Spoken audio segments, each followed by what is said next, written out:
Hey guys, Global High Five here today, doing our first set review. We're looking at that time I got reincarnated as a slime. We're going to start doing these hopefully as close to release as possible.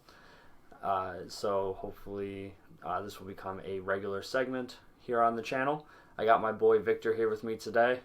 Hey, it's Victor here. We're going to be talking about some cards from the new set, going over every single card. Yeah, and we're going to just do this in one shot, so hopefully y'all are ready for this ride. I know I am.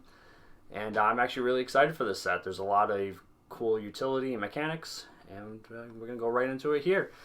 With Rimuru After Battle, this is a on-play Ricky, so you pay one and clock yourself in order to search your deck for a level 1 or lower character.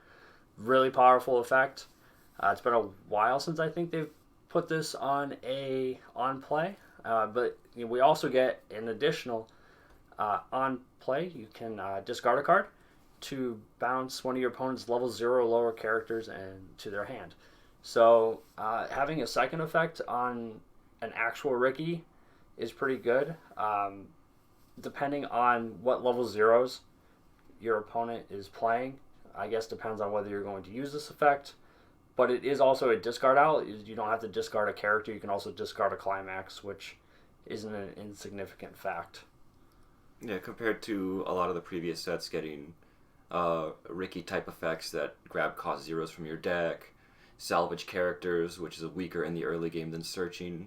It's really nice to see that they're going back to this design, at least to see if it's still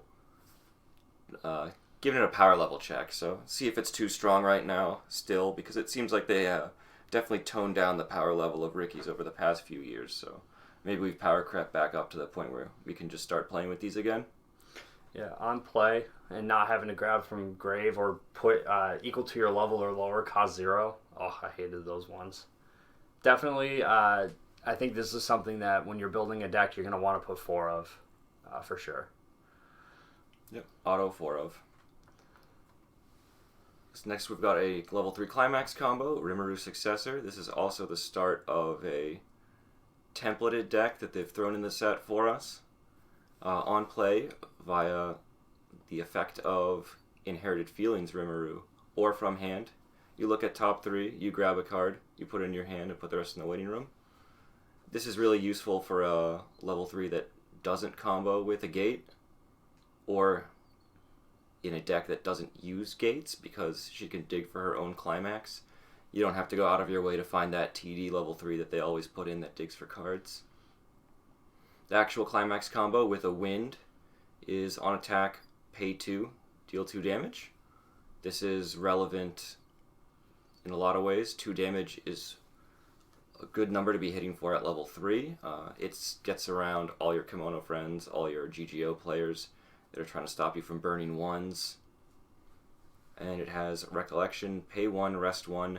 If Ruler of Flame Shizu is in memory, choose a Rimuru Successor, which is herself, or Predation Rimuru from your hand and put it in any slot on the stage.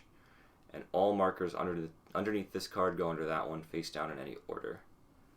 The memory card and the other Rimuru we'll get to very soon. So Inherited Feelings Rimuru, which is the card that can merge into the 3-2 we just talked about. You put one of your Shizu Final Journey from stage under this face down as a marker, which begins the merge. You can only do it though if you're level 3 or higher. If you do, choose one of your Demon Continent characters in your waiting room and you put it into your stock, which makes this 2-1 essentially free. And then you use the unique skill Predation. The unique skill is a replay. When you use it, you can choose up to one of your 3-2 in your waiting room and place it in the slot this is in. Put all markers under this and this underneath that 3-2 as markers in any order. It's interesting that the markers here are face down. Mostly when you're doing like a merge type effect, they've been face up at this point, I believe. Merge always uses face-up markers. This is technically not merge. It's very similar to it. Most merges also grab from your deck and put copies of the card from your waiting room into your deck when you play them. This one, I believe, grabs it from your waiting room. So Yeah, I think it's pretty good how this pulls from waiting room and also stocks to make it free, which will help your level 3, which has to pay 2 on attack.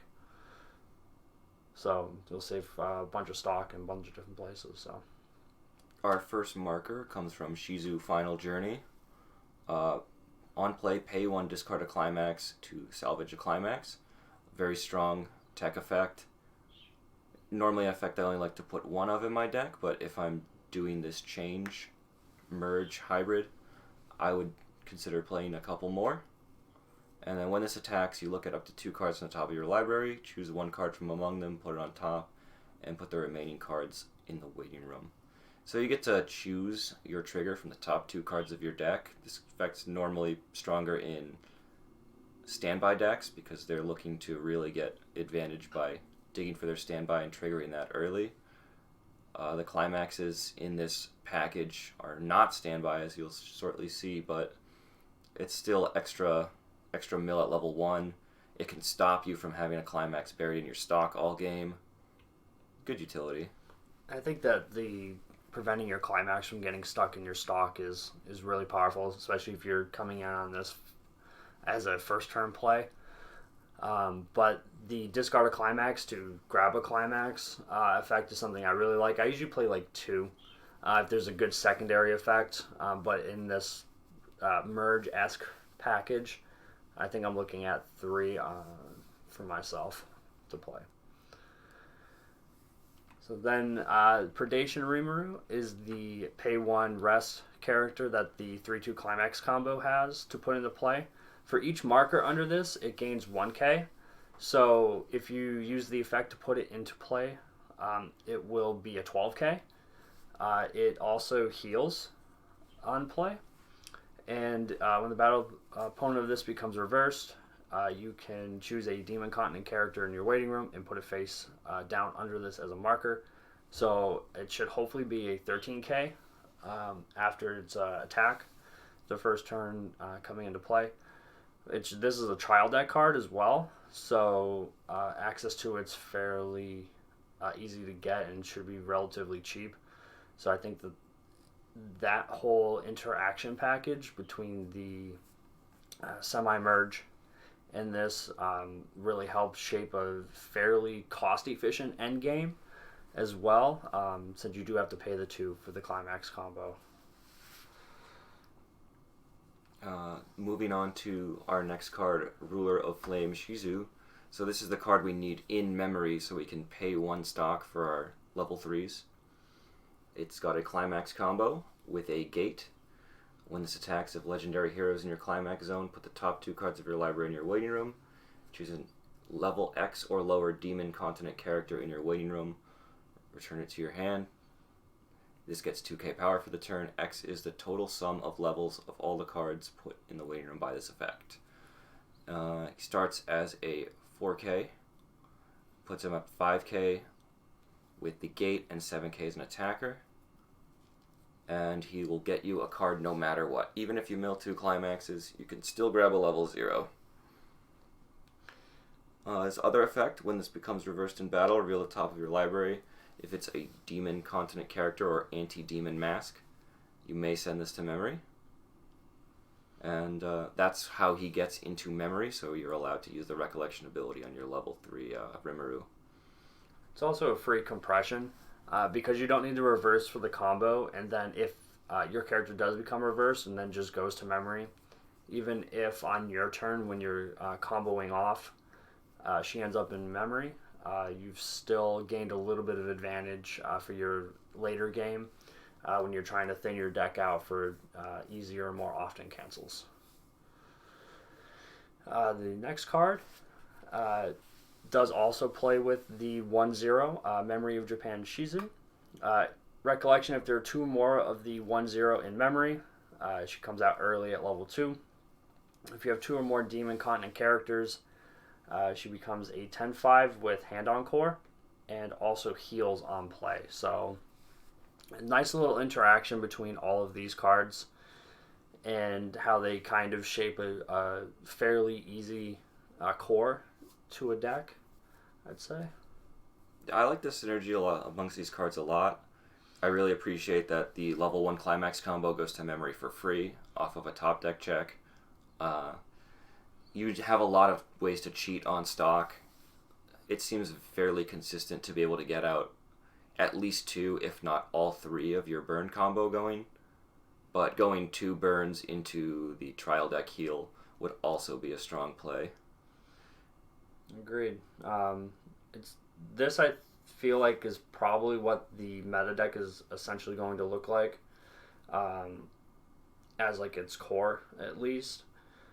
I haven't yet gotten to test my build yet, which does run this package, but just in theory, this does seem to be a fairly consistent, and you should be able to combo off fairly easy, especially with the gate combo climax. There are also the climax swapper part of this package to help you get climaxes as you need them. And then there is one other card in this set, which specifically at level 3 can grab you a climax just to help you get the finishing power that you need in order to finish your opponent off. But yeah, that's the end of this package. We're going to move into some yellow cards from here. Going on with Xion fulfilling the humiliation. So this one is a generic early play heal. 2 or less climaxes early play. During your turn, if all your characters are demon continent, plus 2,000 power. On my turn, she'll be an 11/5. On my opponent's turn, she'll be 95. And she's got discard a card, heal from clock to stock. So it sort of fits the same profile as like the Aqua heal from Konosuba, or other examples of that card where you have a very easy to play early play, comes down at level 2, you discard a card, you heal to stock. I really like heal to stock cards. I was trying to split in my deck this card and the Shizu, but unfortunately I ran out of space. Unfortunately, because there's so much utility in the set, deck space does become an issue. But if you're not playing the Shizu Recollection early play, this is definitely a very fine card to slot into that position of your deck. Or if you like to do some sort of split, it's definitely not something that is out of the realm of possibility or a worthwhile deck choice. There's definitely value in choosing this early play over the Shizu early play, because it goes along the same line of paying only 1 stock for your heal at level 2 to just keep that stock efficiency going. The next card, Hakuro, AI Strike. When this is placed from hand to the stage, all the opponent's front row characters get -500 power for the turn. When it attacks, you choose one of your other Demon Continent characters, and it gains X power, where X is 500 times the other Demon Continent characters you have on board. -500 power is not an insignificant amount in this day and age. A lot of tech, such as this Hakuro himself, are 500 power. A lot of clock bombs, specifically Kaban's 500 power. Just the power creep we've had has been forcing the power level of the card itself down. So in the correct matchup, just placing this on board can potentially clear off some of your opponent's characters. The second effect is pretty standard. I don't know if it helps you so much at 0, but it does, if you're playing an unreversed combo at 1, can pump up your character, probably 2k power, which can help you get reverses. But yeah, I think this is a decent tech card to consider playing, especially if your meta consists of 500 power zeros. Yeah, this is a meta call card. If you're looking at a lot of Kantai with Hibiki, I think she's 500. If you're looking at Kimono Friends, if you can use this card to kill your opponent's level 0s, specifically ones that they want to get reversed, it's definitely going to go up in value a lot. But the floor of the card is also pretty playable with the on-attack power pump, even if you're playing it and it doesn't kill anything. So it's a pretty good card. Ellen's Sense of Respect is our next card. When our trigger check reveals a climax, we give a character 1k, and it is a Rest Self Brainstorm with a pretty unique new ability. For each climax you reveal, you look at the top 3 cards of your library, you choose one of those cards to put in your hand, and you put the rest in the waiting room. So this is a great card first refresh. Any climax you hit digs you another 3 cards. Hitting 1 climax makes this a mill 7. A nice thing about this brainstorm as well is that if you hit climaxes off the top 3 cards, you can grab them, use them for your combos, and at the very least, you can grab them and not let your opponent know how many climaxes are really out of your deck. I play a combo in Japanese Cardcaptor Sakura, which is on attack, look at top 3, and add. So when this climax got spoiled, I was fairly interested in it, mostly because you can add any card.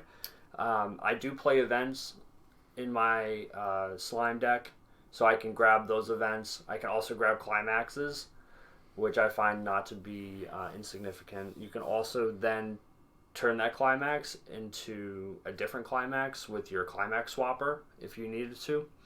But digging 7, like Victor said, is fairly powerful, especially in the first deck.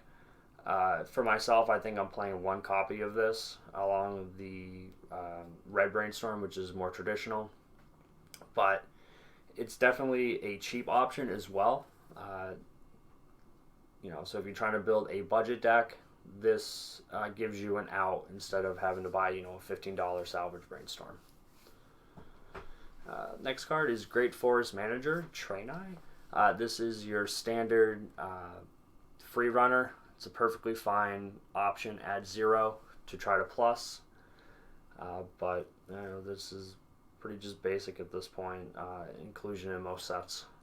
Not a lot to talk about for this one. Runners are a good choice. Still one of the strongest first turn plays. They've gone back up to rare now in rarity. Yeah. Speaking of good level 0s, Samurai Shion is a 2 or less stock plus 1500 power. Level 0 4K basically. Another pretty good option. I find that this doesn't play very well with runners because it's very easy for them to trap your runner in the other 2 slots. But if you're playing one or the other, nothing wrong with them. Both good, strong, generic level 0s. Agreed. It's pretty good, strong option to try to plus at 0. I don't think it's the best 4K in this set, though. There's another one in red that I would play over this one. But if you're shooting for like a mono yellow deck and want to play oversizes versus a runner, this is definitely a great option. Next card is a climax combo. This is also on a wind. Shion Matchless Warrior. When this is placed from hand to stage, it gains 500 per your other Demon Continent characters. The climax combo is on reverse of the battle opponent. You can search for 1 Demon Continent character, put it in your hand, shuffle your library. Basic Shimikaze effect. It's a perfectly fine combo. Nothing groundbreaking, but it is a basis for an 8-win deck that does have a plussing level 1 combo that gives you selectivity compared to the trial deck Wind, which does not have the selectivity option. It's a pretty good card. She comes down, the first one comes down as a 6K, 65, 7, and then you play Climax. So she's pretty big. She's probably going to get her reverses off more often than not. If you're playing against a lot of standbys where you're not going to get a lot of reverses, you'd be looking at more on-attack options than this one, but if you can get away with it, this is a perfectly good level 1 combo. Adds a lot more consistency than most of the other level 1 combos in the set because you just get to find anything you want, assuming it's still in your library. We've got a fun one here, Rimuru Way to Walk Together. When the battle opponent of your other character becomes reversed, choose one of your other characters and give it 2,000 power for the turn. So she's got a very aggressive effect here. It would combo really well with the level 1 combo seen earlier. You reverse their character, your next character gets 2,000 more power. And she's got a unique sort of anti-meta effect here where we rest her. We choose a character in our opponent's back row that's a higher level than their level, and it doesn't stand during their stand phase. So this is going to punish people playing standbys. They play their level 1, they stand by their big 2/2 into play, and then as soon as you drop this Rimuru, you rest her, and that 2/2 is basically dead for a turn. They have to wait a whole nother turn to put it in the front row and attack with it, and if they don't level up to 2, they're just never going to be able to attack with it. I believe this card is definitely a meta call. If a lot of standby are running around your meta, you're probably going to put 1 to 2 of these in your deck just to handle those. Crippling a 2/2 for a standby deck is really powerful because that's how they're trying to push soul damage, and to take that away for a turn or two if they don't hit level 2 right away, and even if they do, they can't stand it the first turn anyway, I think is really powerful. The 2k power, I feel, just allows you to put this in the back row and still gain some value off of it, which is pretty nice. But this is definitely a meta call for sure. The next card we have is Kuro, Mysterious Devil. If you have 2 or more other Demon Continent characters, it gains 1k, so it's an 8k base pretty much all the time. When it attacks, if the level of the character opposite this is 3 or higher, it gains 6k. This is pretty much an improvement over the standard level 3 assassins, which are generally 13k, but here, it should almost always be 14k, which is pretty nice. It's a pretty standard card. It's pretty fine. I'm starting to like assassins more than your basic just reversers. If you're using these as your anti-early plays, is it the best one in this set? No. But it does give you an option also at level 3 to try to take out some big characters. Yeah, adding an extra 1,000 power to this character, this archetype of characters, is never bad. This is really good if your opponents are playing a lot of immediate impact level 3s, like just like a vanilla early play heal. This is where cards like this are pretty good because you reverse the character, you don't get directed as if you were playing a anti-early play bomb. It's just a overall good card depending on what people are playing. Obviously, if people are playing things like Vivid Strike, you can get punished because you never want to reverse their Fuka. You always want to send it to memory, send it to clock, send it to stock. But if you're looking at a lot of early play heals that don't do anything else, this is a good way to get rid of them very cleanly, very efficiently, and without hurting yourself too much by giving them a direct slot. Next, we're going to start a new set of cards. This is another package that you can build. Orc Disaster Geld. So when this is placed on hand to stage, you mill 2, and you deal X damage to your opponent, where X is the sum of the soul trigger icons among those cards. Is a climax combo with a shot. When Death March Dance is placed in your climax zone, if this is in the front row, choose one of your opponent's characters, return it to hand, and you choose a Demon Continent character in your waiting room and put it in stock. And you can put a character with Orc in its name that is not reversed into your waiting room at the beginning of the Encore step. Pay cost, rest this. So he's got some sort of Encore with Orcs on board. He's got a Climax combo that gets you extra soul by giving you direct attack, and he's got some on-play burn. It's a pretty aggressive card. It goes in a Orc Swarm deck, so the playability of this card normally goes with how good the rest of the package is, but I could see somebody playing this just for the mill 2 and to try to burn somebody, similar to where you would slot in a on-play reveal top of your deck if it's the right trait, burn one. Yeah, I think as a splash for the first effect, it's definitely something you can consider as a non-climax finisher, or at least to push just a little bit more damage to make your finishing turn a little bit easier. The climax combo is interesting. The way I imagine this playing out is you put one of your 0/0 or 1/0 orcs in the front row, and then you end up bouncing the character in front of it, so that way it can direct for 3 to get a decent soul amount. And then when you're looking to potentially encore this, maybe it's not reversed, but most likely you're going to have to put orcs in the back row in order to use the encore effect, which is somewhat unfortunate because then you're kind of bleeding hand. Luckily, this doesn't cost stock or hand in order to do anything, so the resources may be there in order to do that. This is a deck that eventually I may get around to building just to test, but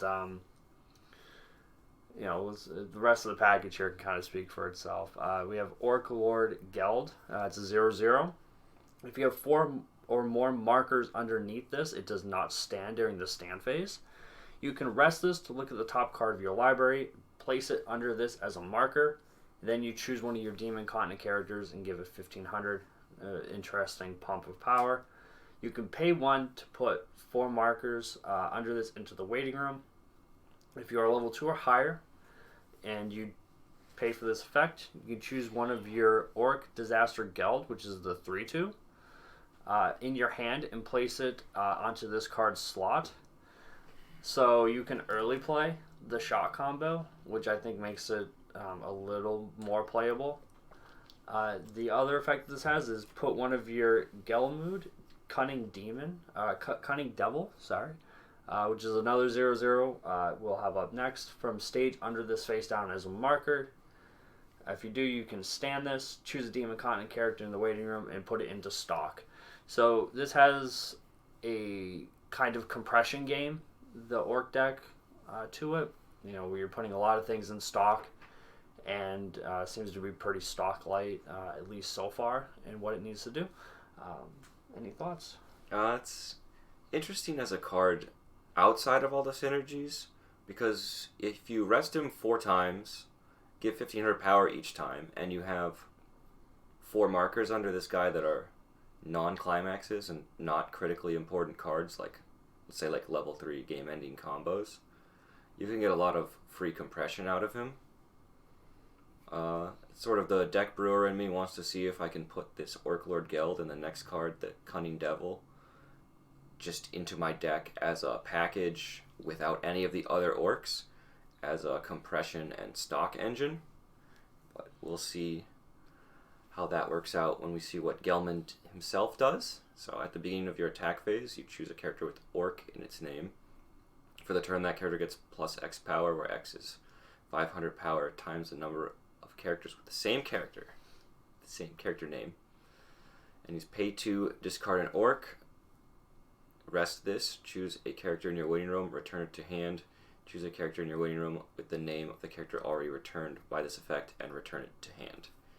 So the card is very clearly meant to synergize specifically with orcs. Pay to discard an orc, salvage 2 orcs, basically. And for a deck that lets you play as many copies of orc as you want, being able to give one of your front row characters plus 15, plus 2k power is what this is meant to do. It also combos with the previous Geld. The fact that this guy costs 2, but you can use him and cash him in for 1 stock immediately by putting him under your Geld as a marker means that you have a functional pay 1, ditch 1, salvage 2 on a level 0. Yeah, I guess discard the card and then just salvage it back and then salvage another one. So it's not too bad. Pay 1, plus 1 basically. And then, you know, it does pump a little bit of power. I'm not sure what the level 1 in the Orc deck would be. I don't know if you would do maybe this Shion. The level 1 in the Orc deck is, I believe, an Orc. Is also an Orc? You probably just want to swarm the board with level 1 Orcs. Okay, yeah, I can't remember what the level 1 did offhand. So, okay. Yeah, no, I mean, definitely interesting then. If the level 1 is the army card, the one you can have any multiple copies, then this definitely goes up in value for sure. Next one we have is Elemental Colossus. This is pretty basic. During your turn it gains 4k, so it's a 7/5 1 soul beater. Not much to say about it. If you're looking for a yellow splash and need a beater, something you could play. I find it interesting how we've gone from during your turn plus 1k on a 5k to plus 4k on a 35. I can't wait for this to have 500 base power and get plus 8k on my turn. Demon Lord Ramirez. On play, pay 1. Choose a cost 0 or lower demon con character in your waiting room. Put it in any slot on the stage. At the end of the turn, send that character to memory on a 1/0/45. I've seen this card template in No Game No Life in red. It's an interesting card where you get a free card and you get a free memory if you want it for 1 stock. You could do something with the level 1 gate combo with this, for instance. A card where if you don't want to take the risk of revealing the top of your deck to send it to memory, you can pop it out of your waiting room with this card for 1 stock, get your climax combo off, and then at the end of the turn, send it to memory guaranteed. I'm playing this as a 1-of. I thought of it as a 2-of, but again, I had deck slot issues. But if I can't get the gate combo to my hand for whatever reason, this was a way that I thought I could grab it and put it into play and still combo off, and then still get it in memory. Another idea I had for this card is if your opponent walls up on you and you just can't get over anything, play this, pay 1, put some 0 that you no longer have use for out onto the board, and then send it to memory to try to drive compression a little bit better for you as well. So usually I'm not a big fan of this pay 1, put something into play, then put it into memory effect, but in this deck, particularly with like the gate combo potential, I think it has more value than I've seen in other sets. The next card we have is Director Hakuro. This is a 1/1 stock bomb for opponent's higher level. This is something we've seen over the last year become a profile, which I really like. I think this was a card design that they came up with to combat 2/2s coming into play for standby. I also like that if I'm still level 1 and my opponent hits 2 in early plays, instead of just having to deal with that wall with like 1/0s, I now have an option at 1 to take care of their 3/2 early play, which is pretty nice. Yeah, taking the profile of a card that's commonly a 2/1 and putting it on a 1/1 means a lot in a heavy standby metagame where they're not really pumping out a lot of soul, especially the turn they put their 2/2 into play. So being able to punish them an entire level earlier is very relevant. Teacher Hakuro, this one here is a 2/1 3500 power backup. Depending on which early play you're playing, whether they're worth protecting or not, you might throw this in your deck. These cards are often not played in decks in favor of the Leafa counter, reveal top if it's the right trait, draw it, discard it, or anti-change counters. But it's always nice to know that you have an option for a non-vanilla level 2 counter if your set doesn't provide you with the more utility-based options. Yeah, I probably don't play these 2/1 counters unless I'm playing like a standby or other kind of wall deck. 3/5 isn't insignificant, but I just find that having slots and having X amount of counters in your deck can sometimes be counterintuitive. But if you are building a kind of wall deck, these aren't bad. Having the 9500 Shion as well, and if you play this, makes it 13k on the defense, also isn't insignificant. But for myself, I'm mostly just playing the 2/1 like anti-change as a 2/1 backup option. Next one we have is Hero King Gazelle. When it comes into play at cantrip, so it looks it up to the top 3 cards, you then It doesn't do that. It doesn't look at? It looks at the top 3. Oh yeah, you don't add, okay. You put them back in any order and you give a character. You bounce an opponent's character. So this helps stack your triggers. Okay, I definitely read this wrong. I still think you play it because of the bounce, but on play, look it up to the top 3. You then rearrange those 3 cards and then choose one of your opponent's characters and bounce it, which is really interesting because you definitely then get to see each of your triggers. I think this is really helpful. If you're playing winds, you can figure out when you're going to trigger a wind. Standby decks, now you know when you're going to trigger a standby. and it outs certain decks such as Bunny Girl Senpai by being able to bounce their character.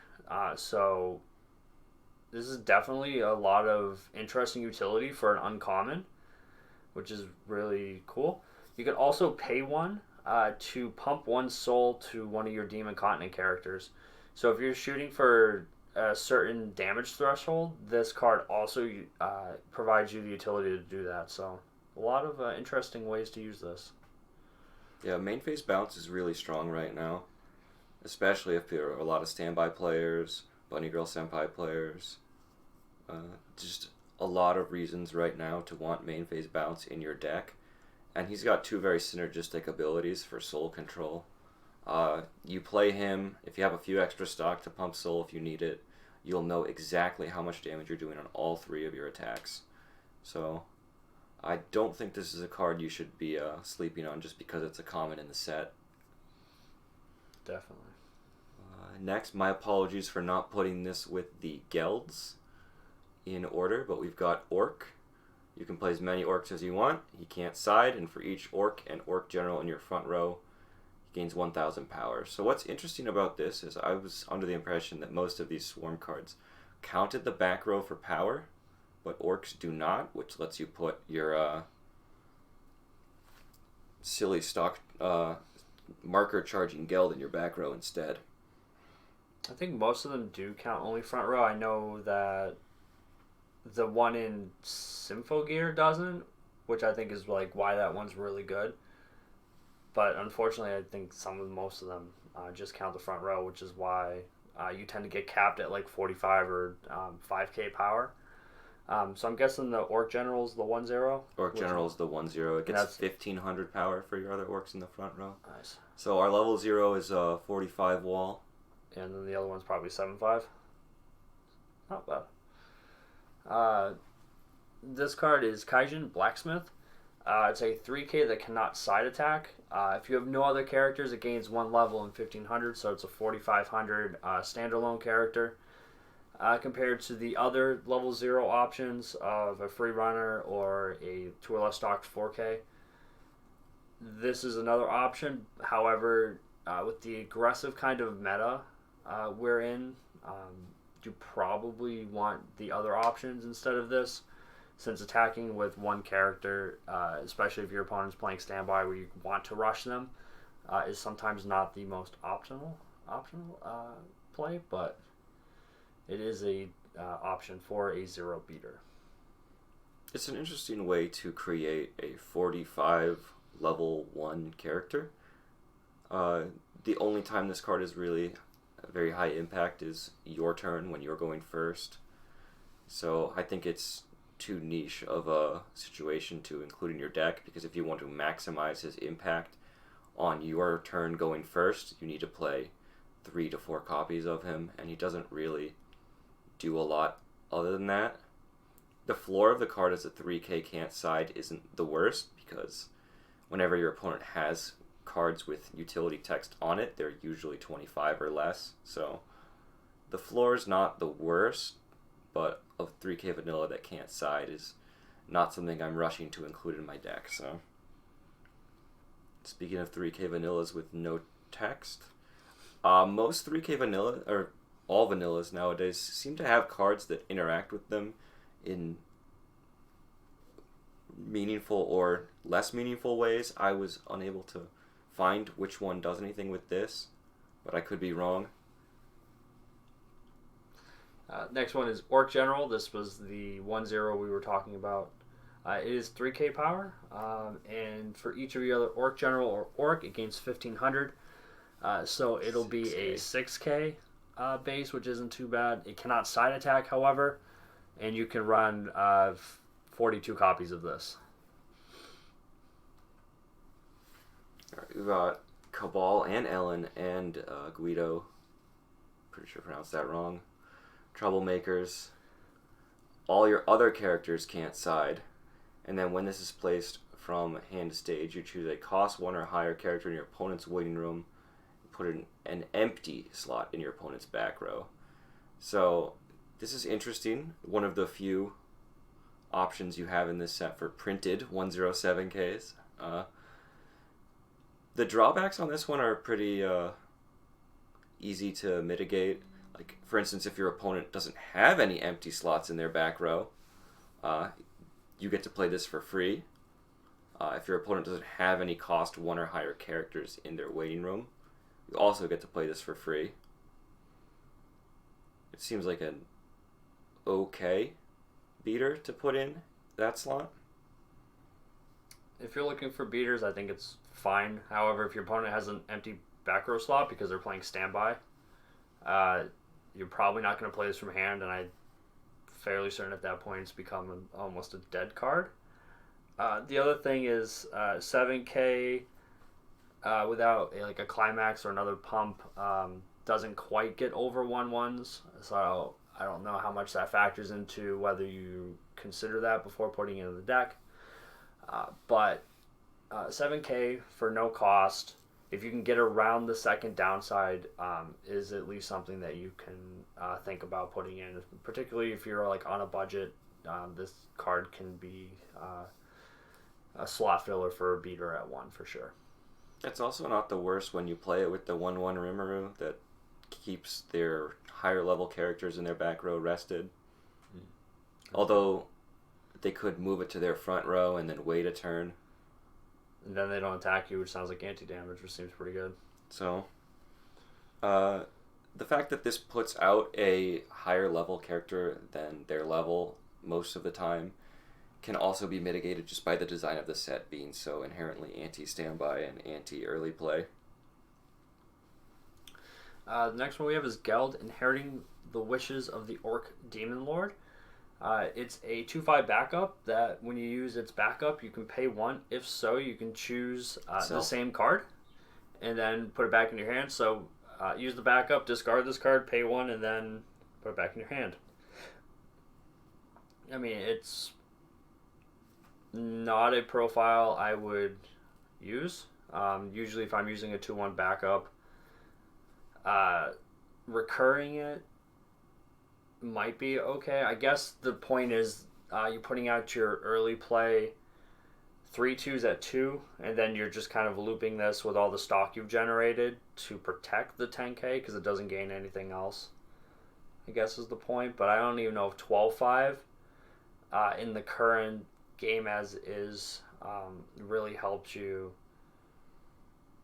if your opponent's early playing big anything, and almost if you're playing SAO, I think the Lisbeth can almost take out the 12/5 on attack. The Lisbeth's pretty big on attack. Yeah, so these cards, it just costs too much stock and doesn't have enough impact. The fact that it loses power on its backup compared to a vanilla backup for the ability to recur it means that if you use it twice in a turn, you're looking at 3 stock to back up 2 characters for 25. And when you're getting into the late game, when you're already level 2 trying to get into level 3, you want to be saving your stock as much as possible. And you want your utility backups to be higher impact than a second 2500 backup, or more efficient for the stock cost. Our first event, Shion Home Cooking. 1/1, you can't play this if there are 1 or fewer climaxes in your waiting room. All your opponent's characters get minus 1,000. So the important thing here is we're hitting back row. So you'd better pray that your brainstorm has 1,500 power when you play against this event. I guess that's probably the only reason you're going to play this is to try to hit your opponent's brainstorm. I'm not super impressed by this card. However, brainstorms don't have much power these days. 1,500 brainstorm, I think, is a vanilla salvage at this point. Most of the brainstorms are 1,500 to 2,000, I think, right now. Okay, maybe I'm just playing overpowered brainstorms. Yeah, I think 1K usually kills most of mine, which feels bad. But I don't think that this is a card that you're going to play in your deck, however. Metagame dependent, obviously. If you have a very specific locals and negative 1,000 power is going to be very strong, you can include it in your deck. But it'd have to be very targeted and very meta-specific, I think, before I put this in my deck. A 2/1 event here, Tempest Made Weapon. It's a counter where you can choose one of your characters and it gains X power, where X is 1,000 times the number of Demon Continent characters. This is not a bad option. The only downside is it's an event. However, it does have a bond, which is the next card we're going to go over. Pumping something 4K isn't insignificant.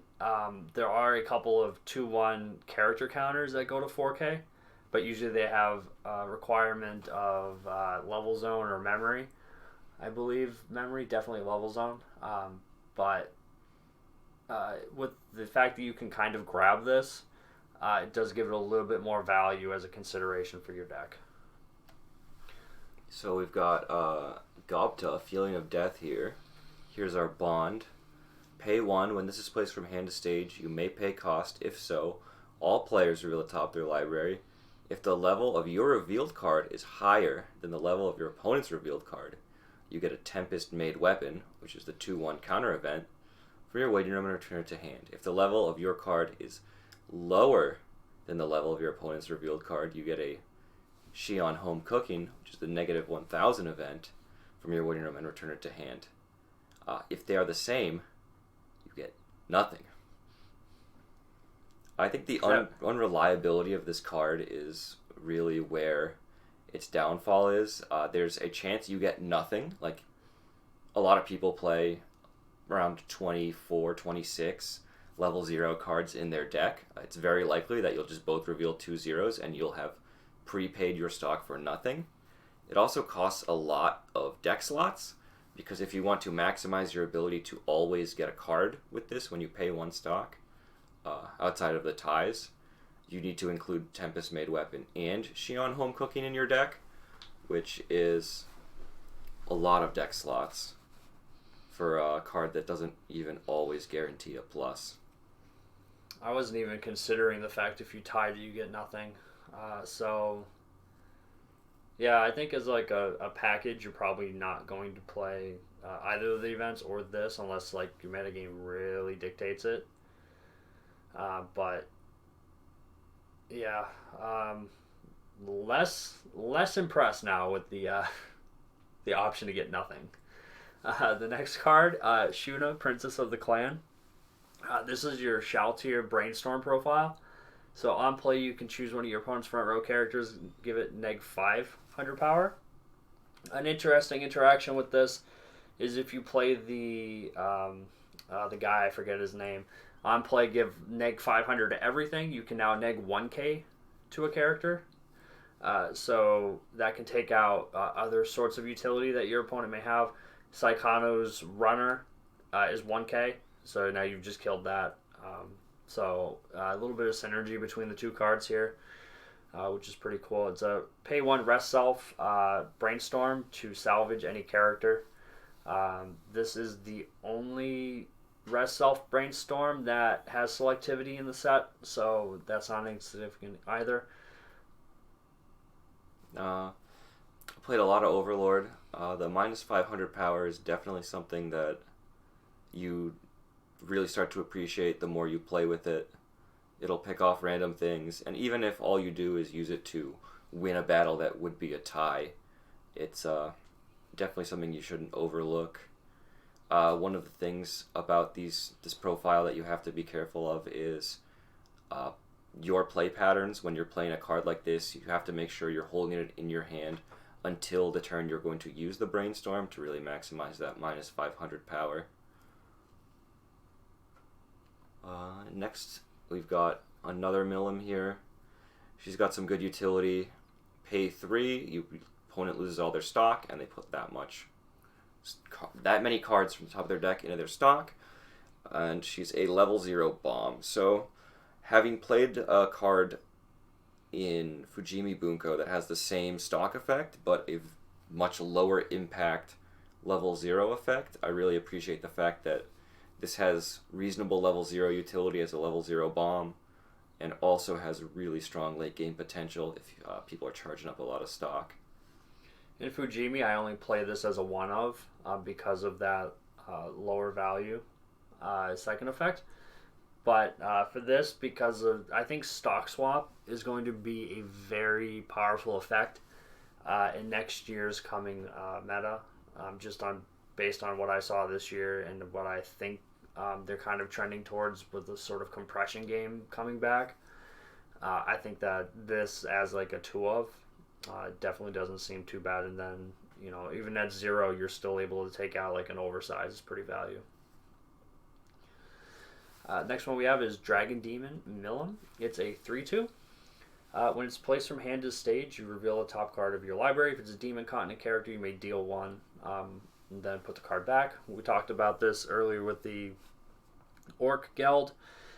Here we have the profile does it, so if you're playing red, this is probably a better option for you. When one of your other Demon Continent characters attacks, this card will gain 1k power for the turn. And when the battle opponent this becomes reversed, you can pay 3 to clock kick it. Seems overcosted, but if you can burn 1 and clock kick, it does add an extra 2 damage, which may be what you need to close out a game, because putting your opponent to 3/6 and then they get a turn to kill you sometimes just feels bad. The pay 3 stock is actually the standard amount of resources you normally pay for a cross-turn clock kick. A lot of examples involve pay 2, discard 1. So overall 3 resources. I think this card makes a great last attacker on like a final turn situation.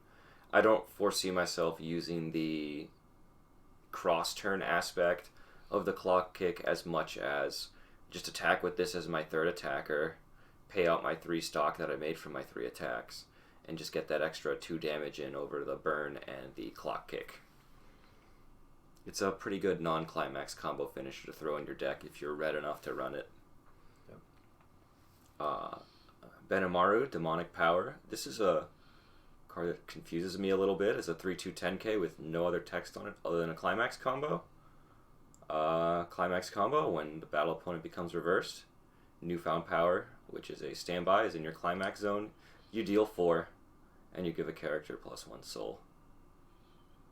Just like Victor, I get confused why there's no other text on this card. And I feel like the fact that it has no other effect is potentially the reason why I'm not going to want to play it.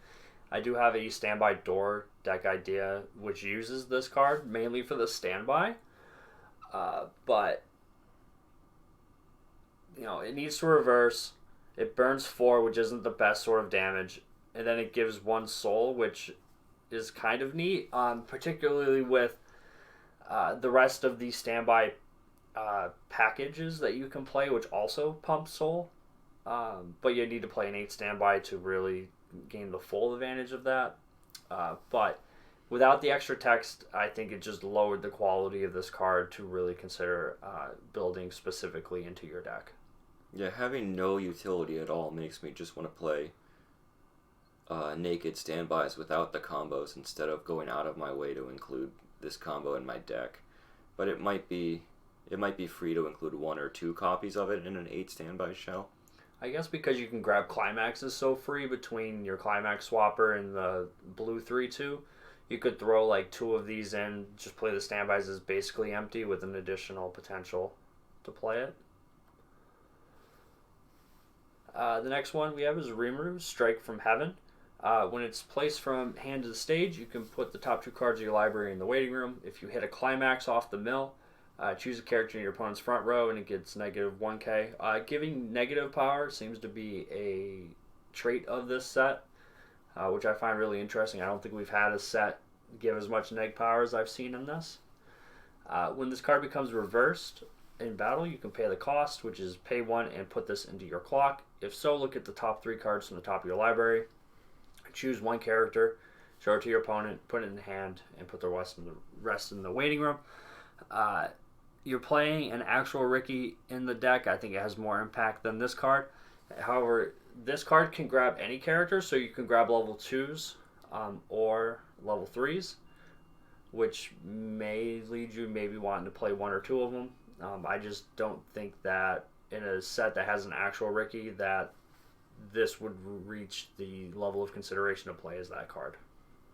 Yeah, the clock ability on this card reminds me a lot of the Persona or Two Love Ru cards when they're reversed. You pay one, put them in clock. You'd look at the top two and grab anything with those.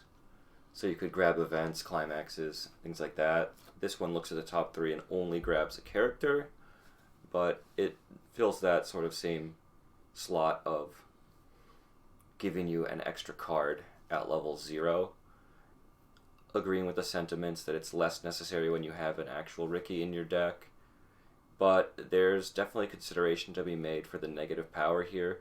Negative power is definitely something that you want more of if you're building around it, because once you're taking this level 0, you're taking your event, you're taking your brainstorm, you're taking the yellow level 0 that neg 500 to their front row. We're looking at, you could maybe have a turn where you do negative 3,000 to their front row, which would give you a lot of direct attacks, extra soul. If you go into level 1 and you just nuke your opponent's entire level 0 board, you could do a lot of directs. A lot of the climax combos in this set don't require reverses, so you'd still be able to get your extra cards in hand while also doing extra soul damage. I think I'd be more impressed if I could look at 2 and grab like an event if I was playing events with this, for sure. But the neg soul is probably why you're going to play it if you are. Or the neg power, sorry. So Milim, loss of will. At the beginning of your climax phase, your opponent may put the top 2 cards of their stock in the waiting room. If they do for the turn, this can't front attack. I don't like this card. I think the fact that your opponent gets to choose, and late game, if you need to attack with this card, your opponent can pay 2 to anti-damage you and stop you from attacking, makes me think that I think the 2 or less stock 4K is probably better than this. I usually don't field my oversizes late game, which I don't know if that's just because I tend to filter them out through various ways. But I didn't think about the pay 2 at 3 to get anti-damaged. So I guess the other one in that instance is definitely better. But I think like early game that I prefer this one for sure. I'm actually not playing either in my build because there are so many other utility level 0s.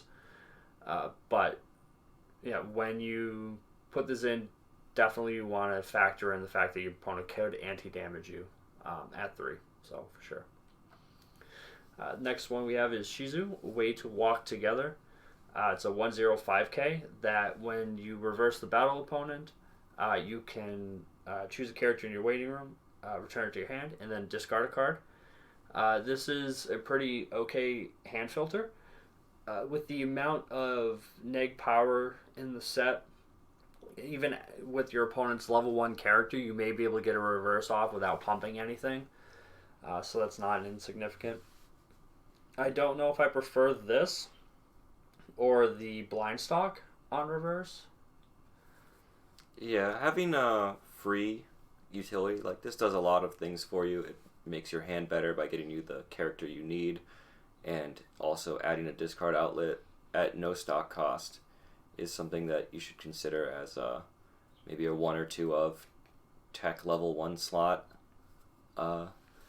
As stated, the negative power in the set definitely also helps her reverse as a 5K, even if your opponent has level 1s on board. So it's a card I would definitely not forget about when I'm building a deck, especially a red deck. Next we have our Milim level 1 combo. So she's got a Maguro combo here.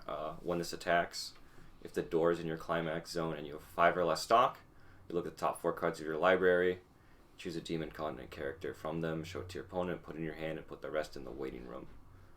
So we've got pretty standard Maguro combo. I believe Fate Apocrypha has the same drawback, the 5 or less stock.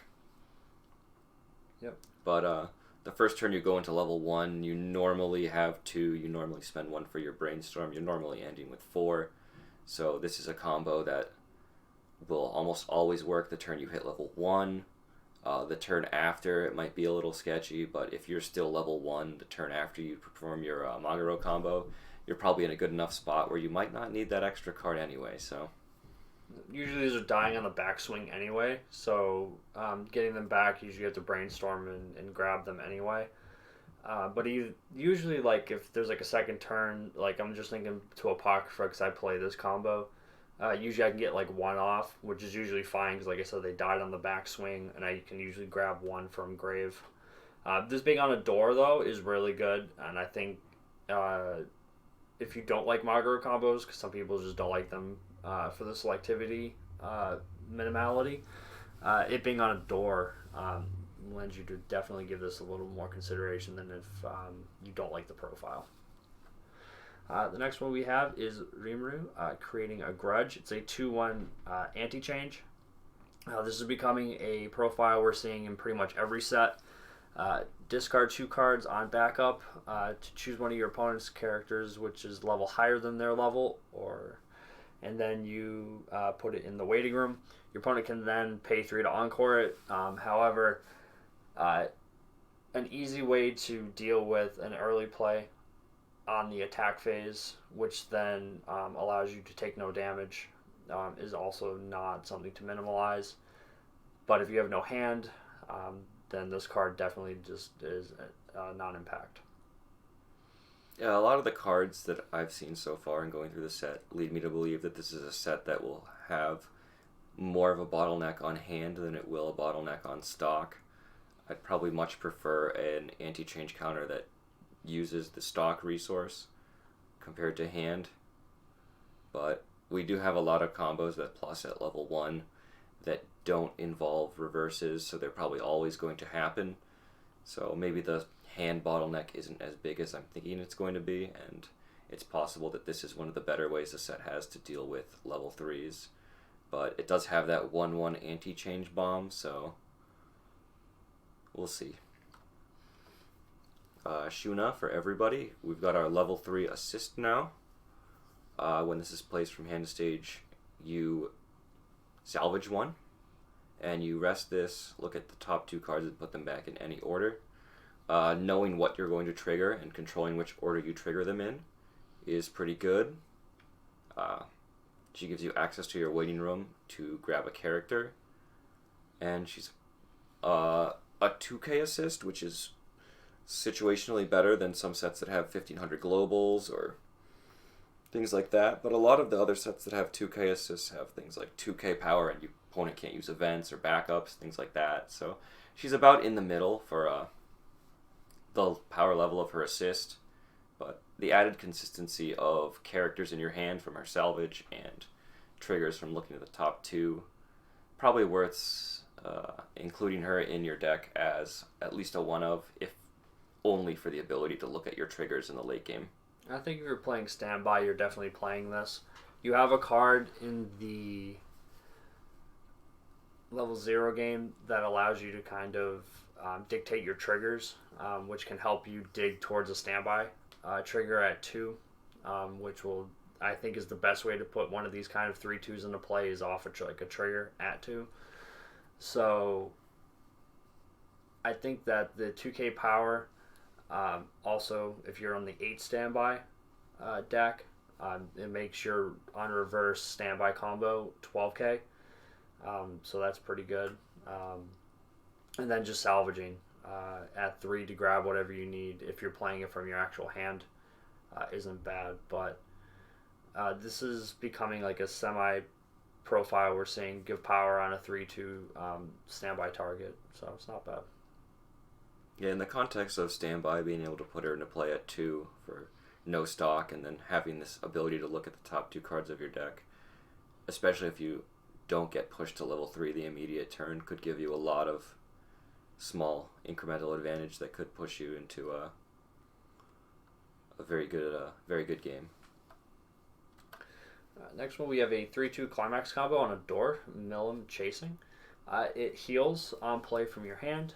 The climax combo is pay 5, discard 3 characters, and it activates up to once per turn. When this card attacks, if the door is in the climax area, you can pay the cost, which is burn 2, and then stand this. My wife is playing a deck where she's playing this because of all of the climax grabbing. She's playing a single door and like 2 copies of the 3/2 just as a potential. If she generates enough stock, she can grab the door and then try to get this off. It essentially does 8 damage to your opponent before triggers, which I don't think is super not relevant on a single card. I mean, Yukina does 7 herself, and this one does it as a 2, a 3, then a 3, depending on how you attack your order. And then if you're playing the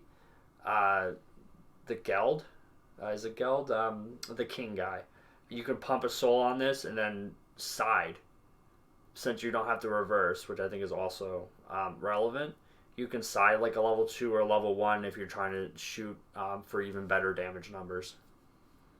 Yeah, the important things about this card is the timing for the restand.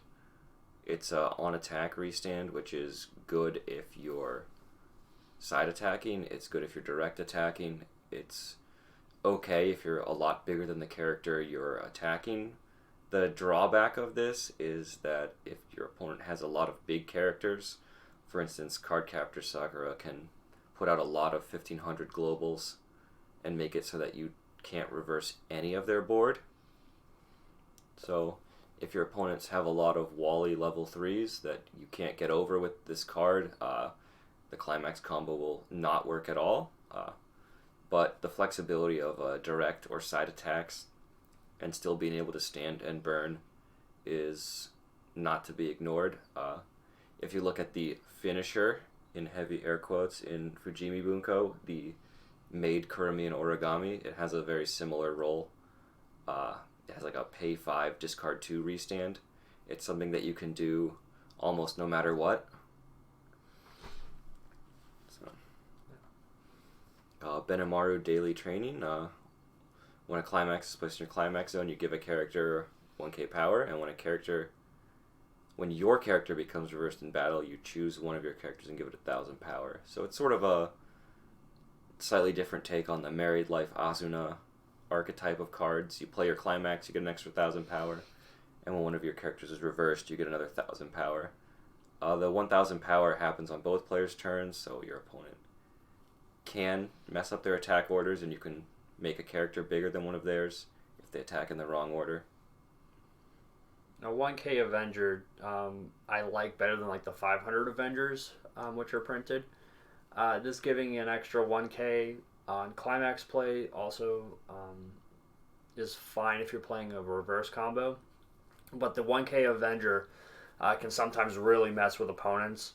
If they attack out of order and all of a sudden now they can, instead of reversing your entire board, they've only able to reverse 2 characters, which gives you a plus. I think if you're not playing a reverse combo, you're probably not playing this card. But it is a consideration otherwise. Next card we have is Swordsmith Kurobe. When this is placed from hand to the stage, you look it up to the top 2 cards and put them on top of your library in any order. This is really good for standby decks. Again, you're trying to hit your standbys on like the second attack, so as to play over and put a bigger, more powerful character into play. When a climax is placed into the climax zone, you can pay the cost, which is bouncing this to hand. If you do choose one of your characters and give it +1 soul, the downside of standbys are not being able to push soul. And here you have an out to pump soul into a character. So this card is definitely included in the standby deck.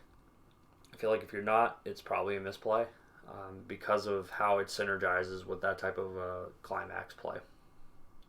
Yeah, they printed 2 abilities on this card. Both of them are reasonable on their own and way better in context of a standby being the climax you put into play when you return them to your hand. Creating that empty slot on the board for your standby target when you play one from hand to not have to play over something. Making it so that you know what your top 2 triggers are. Pushing a standby to the second one is really strong. It lets you know what you're going to do for those 2 attacks and maybe put your 2/2 into play in the front row after you attack with your weak character that's going to get reversed anyway. just an overall good utility in general that the standby definitely multiplies very well. Our second standby, we've got Rimuru, Everyone's Teacher. She's a 500 to front assist. She has a climax combo. When you play the climax, you get 1 soul to one of your characters, and pay 2 rest, choose a character in your winning room, return it to hand. So, for a standby deck, she helps you mitigate your soul loss of not having soul come from your climax, because it comes from the combo. And standby decks traditionally, since they're not paying stock for their 1/1s and 2/2s, do build up a lot of extra stock. This set also in general seems like it can build up large amounts of stock just from cheating on costs, making extra stock through other cards. Pay 2 rest to salvage is not my go-to utility, but some sets don't mind paying 2 stock. I think if you're playing the 8 standby deck, you're playing this and the bouncer in your back row, which means you're potentially not playing a brainstorm. Either that or you're front rowing your brainstorm or choosing not to have the bouncer, and then just, if you are standbying, putting it right over the brainstorm. I guess there is a play where you just play 2 brainstorms as like a tech card in this kind of deck build, I guess. Is there a rest 2 brainstorm? There is. It's in blue. That's another option where you could rest 2 back rows and keep your brainstorm in the front row if your back row's important enough. Yeah. That card also has at the beginning of your main phase, scry. Or just look. It's either scry or look. I can't remember off the top of my head. So, I mean, that's also not too bad if you have another card that then just looks at 2. But being able to mitigate the soul, I think, is really powerful. Unfortunately, the level 3 standby does have such a bad climax combo. But I think at this point you're using it as like your trigger more than anything else. Next card is Kurobe, Sharpened Sensation. When you play an event, this gains 2k power. It only activates once, so it'll be a 5k. I think that the best events are in blue, which I don't know if you're going to splice this card in that kind of a deck. It's also a level 1 bomb, so I guess the thinking behind it is to pump the power, get over your opponent, reverse it, and then on the backswing hopefully reverse like an opponent's 1/1 or something to give some sort of value. I'm not super impressed with the card, however. I find that level 1 bombs are often some of the best level 1 utility cards to play in standby decks. They work incredibly well with triggered standbys because you can attack with them first, reverse a character, play over him because he's reversed anyway. Having power pump on level 1 bombs is also strong. I don't know how consistently we'll be getting 2k power on this guy. I know that the events that you can play at level 1 are mostly blue, mostly yellow, so a little bit less consistent on the 2k power, but it does create a play pattern where you can attack their guy, reverse it because you're bigger, and then when they attack your bomb, you get to reverse their character, thus giving you direct attack on the next turn. So, good utility in a standby deck. Good utility if you're playing the minus 1000 power yellow event, for instance. Making this guy a 5k and 1000 power off their whole board will pretty much guarantee that he's going to live and work towards getting you that direct attack. So, next card, Shrine Princess Shuna. This is an effect that's popping up more and more often. Discard a card, you play her from your hand, you discard a card, you reveal the top of your library, and then you salvage an X or lower character in your waiting room, where X is the level of the revealed card. So when you play this card, just make sure you have a level 0 in there in case of a worst case scenario, but costless discard outlet that gives you hand filtering is never something to turn down, even if it's not as selective as you'd want it to be sometimes. In standby decks, this effect is really good. I play it in my Sciron Sunshine 8 standby. However, I'm more of a fan of this on a 0/0. Since I can, let's say I've mulled, I've clocked, I've drawn, and I've got a 1/1 in my hand. I can then play the 0/0, mull the 1/1, and then if I have an abundance of standby in my hand, like every game I seem to play, I can then just stand by the 1/1 right into play. Being on a 1/0, I think, is the only issue I have with it. But, if you have the thing that you're looking to stand by out in your hand, this is an outlet. And then you potentially also then get to grab something else that you're looking to pull out of your graveyard as well. Shizu, Ifrit Manifestation. This is like a dual card, which I think is really cool and like a standby deck. I've got a lot of crazy ideas that I'm hoping to do with this down the line. This card, when it's placed from hand to the stage, put the top 2 cards of your library into the graveyard. If there's at least one climax, you may put the top card of your opponent's library in the waiting room. If so, choose a card in your opponent's waiting room and put it on top of the library. Sometimes you're sniping a climax with this. Ask me how Shauna works. It snipes my climax all the time. It also has a change. Pay 1, discard 2 characters, and then return this to your hand. At the start of your climax phase, you may pay cost. If so, choose a 2/1 Supreme Spirit of Fire Ifrit in your waiting room and put it in the slot this was in, which is the next card. We've got Supreme Spirit of Fire Ifrit here. Auto effect. Pay 2, discard 2 characters from your hand. Choose a card in your clock and put it in your level.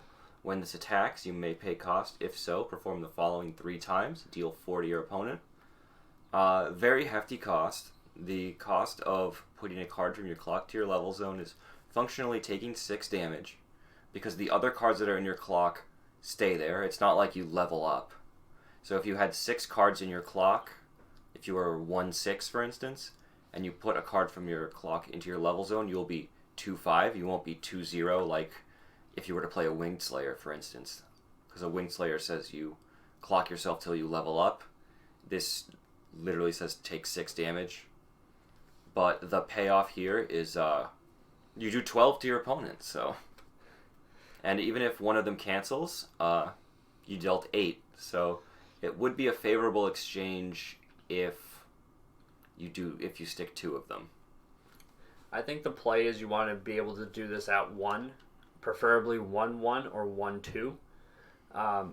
As of note, if you have no cards in your clock, you can't get this effect off. I had someone recently ask me this question, so if you're 1/0 or 2/0, you cannot get it because you cannot pay the whole effect. The cost, pay 2, it essentially discards 1 because you're discarding the 1/0 that changed most likely, so it does help a little bit with the cost. But if you're not 1/0 or 1/2, I'm probably not going to be doing this effect. Yeah, sure, dealing 12 is cool and great, and then you probably have 3 attackers, this Ifrit and 2 other cards, but most likely you're probably attacking with this last to pay out some stock that you've generated the turn of, and then if your attacks were canceled, you're more likely to stick. Otherwise, you're probably just milling your opponent to their second deck. But with standby, this is a very interesting interaction. It's definitely spicy, and something I'm looking forward to playing around with for different scenarios. Benny Mar, Strong Will. When it's placed from hand to stage, reveal the top of your library. For every soul trigger on that card, all of your opponent's front row characters get negative 1k power. It's also, when it comes into play, you can stock a card in your hand to stock, an effect that's becoming more common, but I think what you're doing is seeing if there's like a 4 stock soul deck, which is, I unfortunately don't think there is a viable one of those, and then trying to neg 2k to your entire opponent's front row, which I think is really powerful, especially at 0. Yeah, this card really exemplifies a lot of the themes of the set that we're looking at. Very much cares more about stock than hand. Very much has a lot of negative soul, just in general, or negative power in general. So I think outside of hitting a 2 soul trigger specifically, it's probably worse than just playing the yellow event if you're interested in minus 1000 power to your opponent's characters.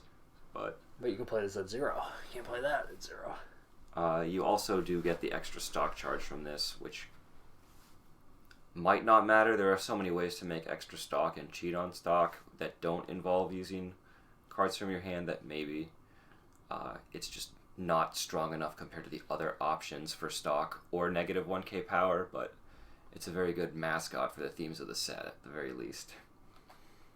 We've got here Mill and Big Smile. We've got a standard drop searcher here. Nothing fancy.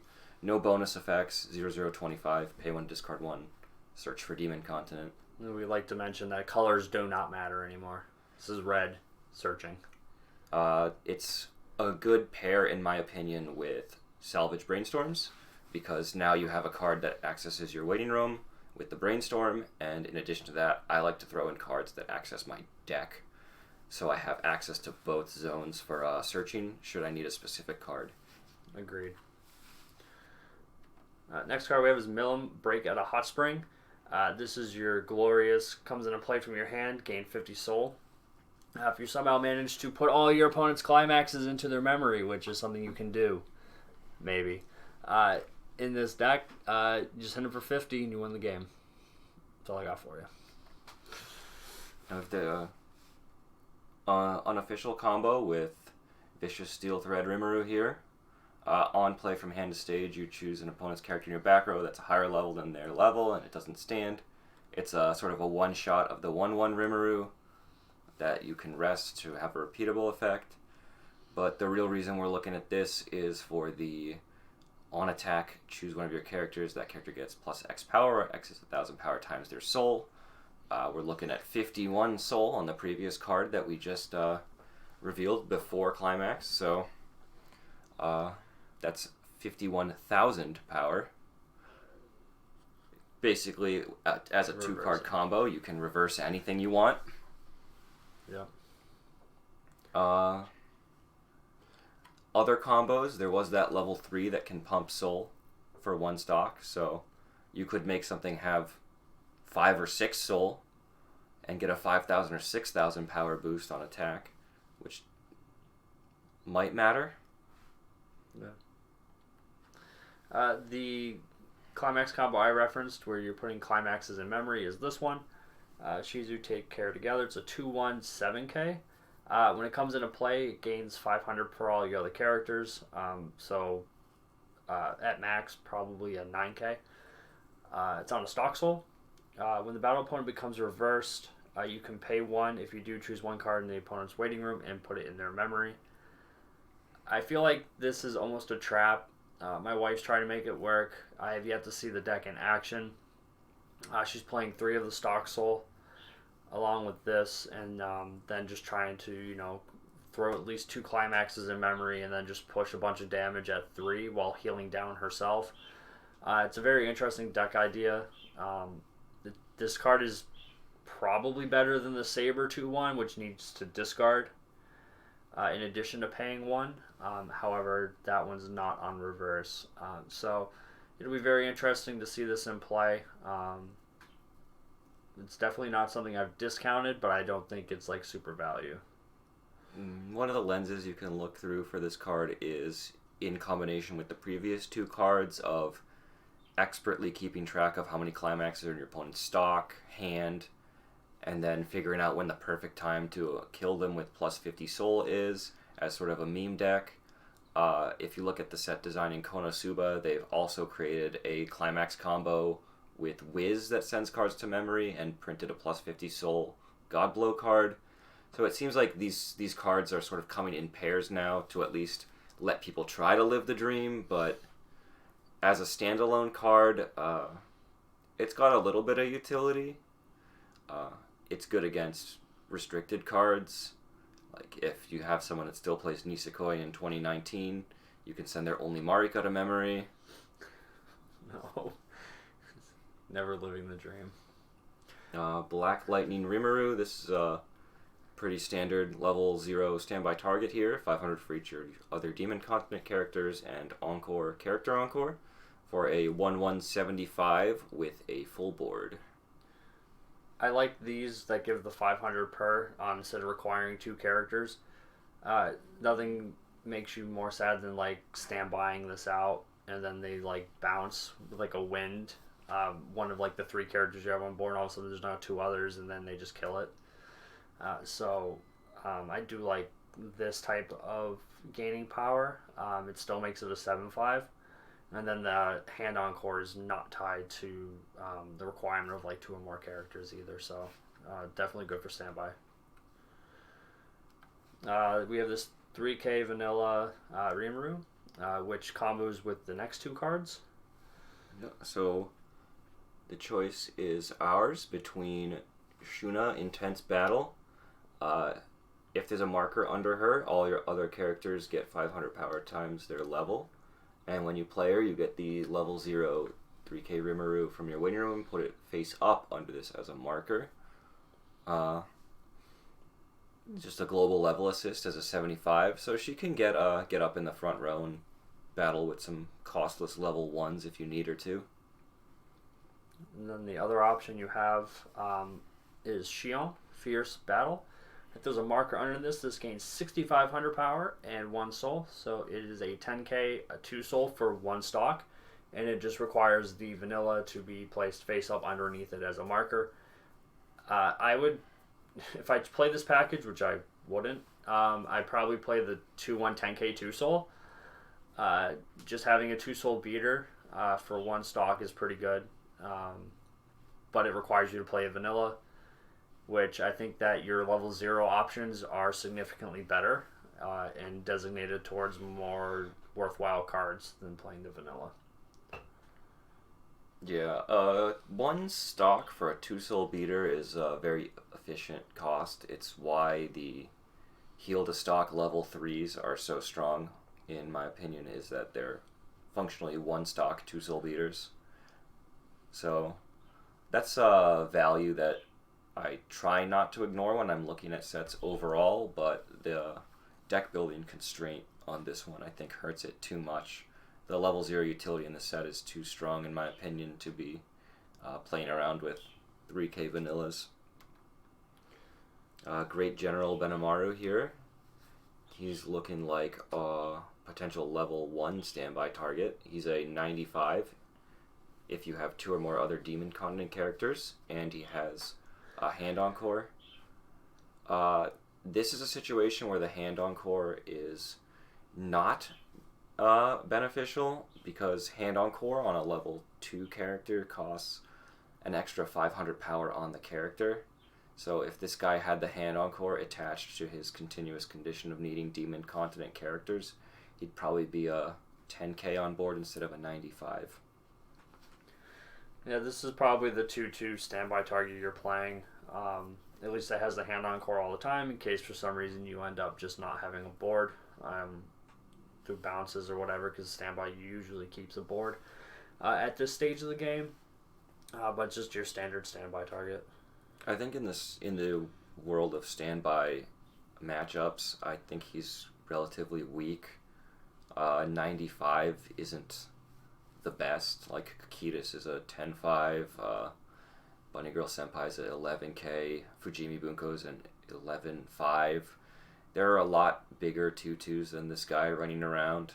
So that hand-on core, thank goodness he has it, because he's going to need it if you're playing up against other standbys that are just going to beat him up. Yep.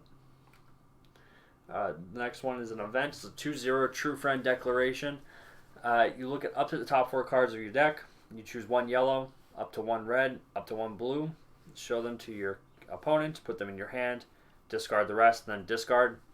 This is a potential +1 because you have to discard the event. You could essentially end up with 3 characters, put them in your hand.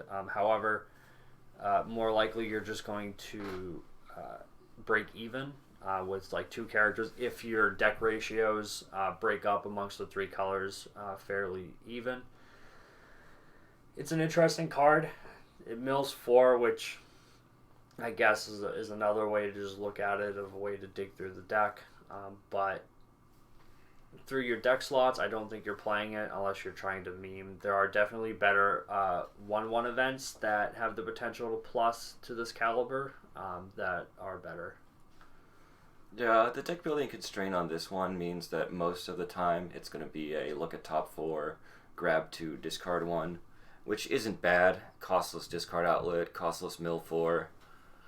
But in the scenarios where you hit one character, or let's say you hit 0 characters because you hit climaxes or multiple copies of this event, you're definitely looking at a really bad time. The floor of this card is very low, and the ceiling isn't absurd, especially because you're choosing 3 characters in the top 4, so you don't know of the quality of the cards you're going to get off of it. Yep. Our next event, we've got Flaming Hell. You can deal 4 to your opponent for the mere cost of 3 stock and being level 3 to play your 3/3 event. If this was a counter, I'd play it. Just saying. I think if this was a counter, it would cost like 8 stock. But Nice Noodles is burn 5, 3/2. Uncool Step is 3/3, but it's not a counter. Is there another counter that burns? Not that I'm aware of, but Noodles requires you to like pass a check, so yeah, hit the mill. It's one of these. I'm not seeing this card seeing a lot of play. You've got cards in the set already that are like level 3s that add extra burn and extra damage to your game plan without a climax combo, so no way to salvage this event, no other way to interact with it. If you somehow have a bunch of stock, you can now burn 16 with Ifrit, but kill yourself because you're now level 4. Rimuru, there are monsters. If you have 2 or more other demon continent characters, it gains 1k, which after your first turn is possible to now have a 2/5. If you discard a card, it's an Azusa for level 1 or higher. That's when it goes to the waiting room. Is it? That's on death. Feels bad. So it's an on death Azusa. I don't know. I saw somewhere that it was on play. Someone lied to me. Feels bad. So, unfortunately, I don't think that the first effect is super helpful with this now being on waiting room. Because it's like you're trying to keep it around with more power, but at the same time, if you want it for the utility, it's on death. So I guess you can overplay, but now you've kind of gone neg. So I'm fairly less impressed with this. I mean, no matter how bad they make an Azusa clone, it always checks off certain boxes. It's always going to be a discard outlet. It's always going to mill you 4 if you want it to. Having the extra power on her might make her survive a turn. If you don't need the Azusa effect right away, and she survives a turn and makes you 2 stock and attacks twice, that's more than you can expect for some level 0s. So, and obviously, worst case scenario, like late game, you need to dig. You can step on her and use her effect that way. So, it's definitely not the best Azusa, but the fact that we're comparing it to that card in and of itself means that it's probably worth including in your deck in some capacity. Was Fuka the first one that had this on death, level 1 or higher? GGO? I think so. Shizu, Case in Flintwood Kingdom. This card's got a few effects that are pretty synergistic. At the start of your opponent's attack step, you can pay 1, move it to an empty back row slot. And you can pay 1, send him to the waiting room to look at the top 4, grab a Demon Continent character, reveal it, put it in your hand, and put the rest in the waiting room. So it's one of those characters. She can attack, make a stock, use that stock to bounce her to the back row. Compared to a regular runner, she runs to the back row instead of a front row slot, so she's going to survive the turn no matter what for that stock. And then later you can pay 1 and send her to the waiting room. By herself, she can't do both of her effects, because if you pay the stock to send her to the back row, she hasn't made a second stock to send her to waiting room to look at the top 4, but it's definitely something where if you attacked with 2 characters, you could do it. This could work in a standby deck where you're cheating on stock costs with standbys and using this as sort of like a one-shot brainstorm that leaves you with an empty back row slot to put a standby character into on the follow-up turn. So my wish is that this went to memory instead of waiting room, but as a pay 1 runner with a secondary effect that you're going to want to use, so it saved itself for you to use that effect either that turn or to wait a turn. I think it's pretty good. Not as good as the Kantai back row runner that saves a character, but it definitely is a consideration for a deck, I think. The next one is Rimuru, All-in-One Partner. This is a Rest 2 Brainstorm that searches your deck for a character. It seems like they're printing the Search Brainstorms as Rest 2s recently. But the other effect is at the beginning of your main phase, you can look at the top card of your library and leave it there or put it in the waiting room, which does a number of things. Either A, it can help you get towards your refresh, or B, if it's not a climax, you can mill it and get a nice, sweet 5-card brainstorm if that's what you're looking to do. However, with the Rest 2 and what this set is trying to do, the Rest 2 may not be the best thing unless you're playing Standby, in which case you have your back row already set, and then this card comes into play and you rest both of them. Yeah, main phase, start of your main phase, looking at the top is a pretty good effect. I've always had issues with the sort of one-shot on-play scries that you get out of some brainstorms, and this one really mitigates that by letting me have a brainstorm for 5 every turn instead of just the turn I play the brainstorm. That comes at the cost of it being Rest 2 instead of Rest 1, though.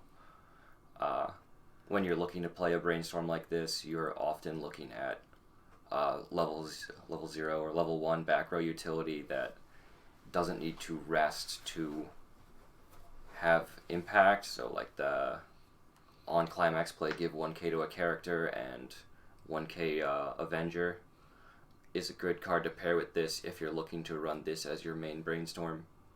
But most decks are looking right now at Rest Self brainstorms.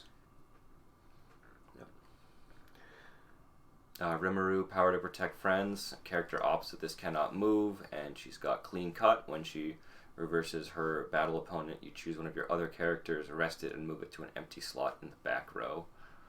I'm not really a fan of this take on the Clean Cut archetype, mostly because she needs another card in play to make her worthwhile.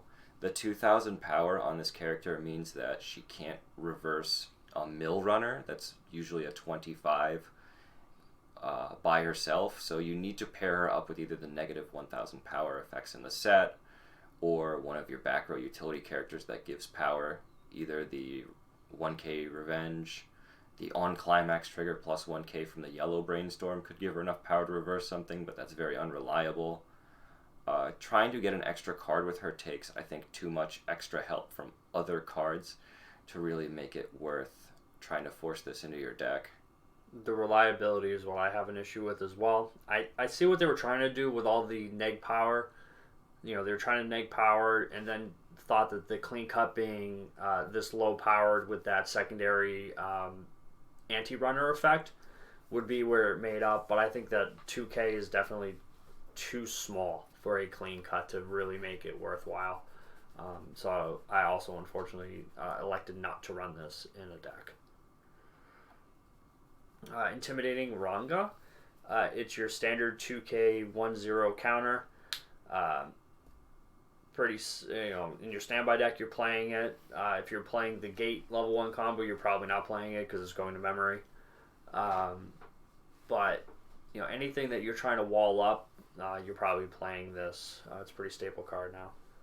1-0 2k counters are becoming more and more expected as sets are coming out, and less of a unique feature of sets like they used to be when they first started printing them. But if that means people are playing backups instead of playing uninteractive on attack combos that your opponent can't do anything about, maybe that's better for the game overall. They start splitting split counters again, I'll be all for 100% all day. We've got a brand new and exciting template here. Rimuru Secret, on play heal, climax combo on attack burn 1. I believe the last time they printed this was there one in between this one and Haruhi? I thought this was a trial deck staple. Is this what they do in trial decks now? I'm trying to think. Usually this kind of effect I just kind of gloss over, but I thought that this was a trial deck staple kind of thing. It's a staple in the Haruhi trial deck. The ups of this card, it's a heal and finisher on the same card. Gate is a very strong climax type. The downside is burns for 1 means that there are a lot more sets right now that would prevent this from doing anything other than being a 10k heal. So, overall, I think that this is a pretty weak option. I think that if you are interested in gates for your deck, there's a level 1 gate combo that you can run instead of this. But heal and finisher on the same card is never something that you can just ignore totally. So I think you have better options. But if you're just looking for that sweet burn ones, play this, the red card, and you have a whole bunch of burn ones. But probably geared more towards like a budget kind of build. Waifu deck. A waifu deck. Husbando deck, androgynous, because that's what Rimuru is androgynous, but yeah, interesting. Sue, Silent Anger, this is the card I keep referencing, the 3/2 blue that when it comes into play, you can pay 1 to choose a climax in your grave and return it to your hand. There's an Hello Happy World card that on play you can pay 1 to salvage a specific climax, and I know a guy that's jammed 4 of them in a deck without the climax combo just so he can continuously just slam that climax. So this is also an option. You can just play it, pay 1, grab a climax, and just push soul, like even if you're trying not to combo off. The other effect is when it attacks you can pump power, which isn't bad. If you're just trying to get over something, boom, pump the power, but you're playing this to grab the climax, and putting this as like a 2-of just so you can make sure you see it is not something anyone will probably fault you for. Yeah, the cards that care about reversing compared to the cards that don't in terms of actually ending the game at level 3, I'm leaning more towards the on-attack effects than the on-reverse, but adding extra consistency to climax combos via having a character that says, I'm also a climax if you need me to be, is very strong. It's a very solid 1 or 2 of in your deck just to add extra consistency to your late game. Automatic Battle State Rimuru here. Discard a card from your hand to waiting room. When this is placed from hand to stage, you can choose a unique skill, Great Sage, in your waiting room, return it to hand. We'll look at that event next.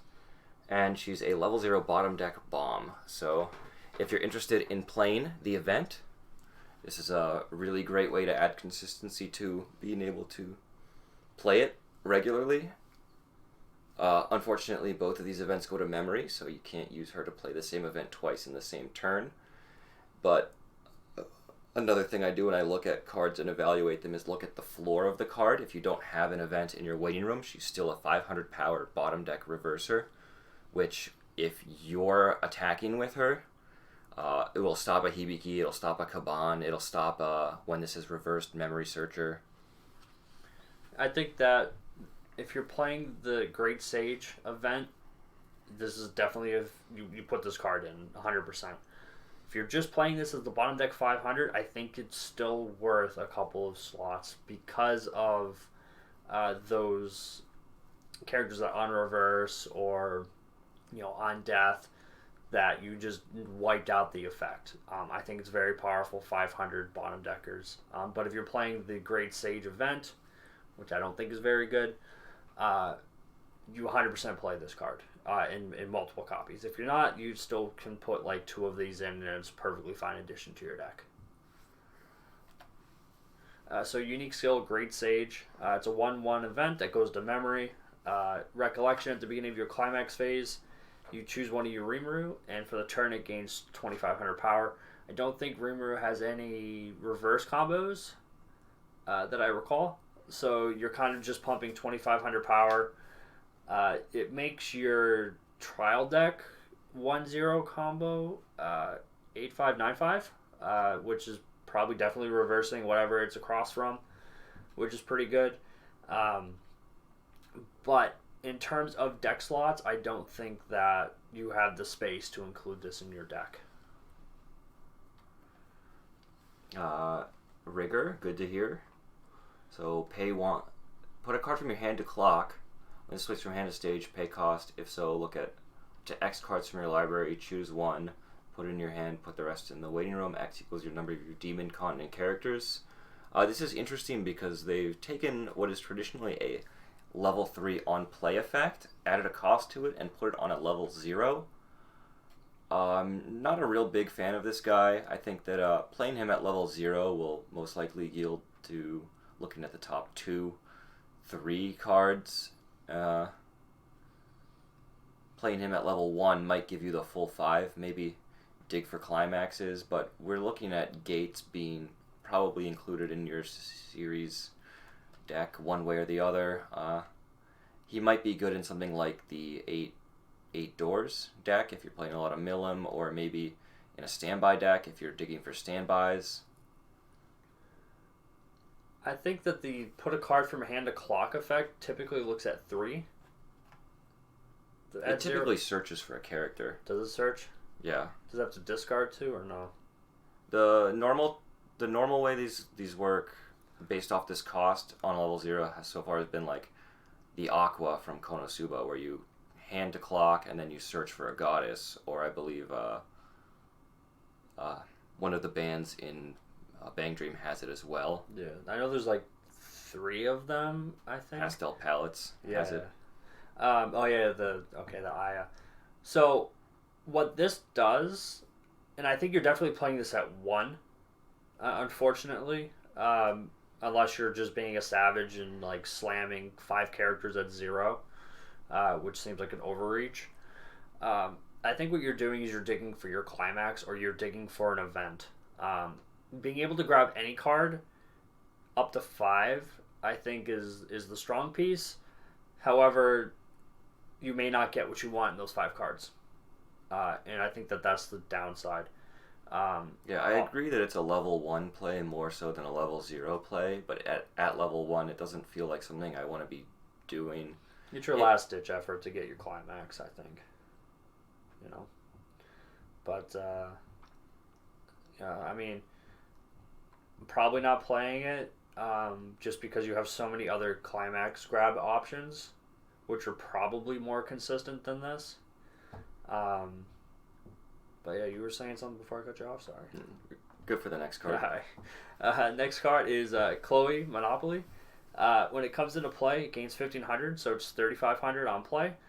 You can discard a Demon Continent character to search your library for 1 Anti-Demon Mask, which actually has 2 copies, and I don't know if we put the trial deck in here. It's in there. Okay.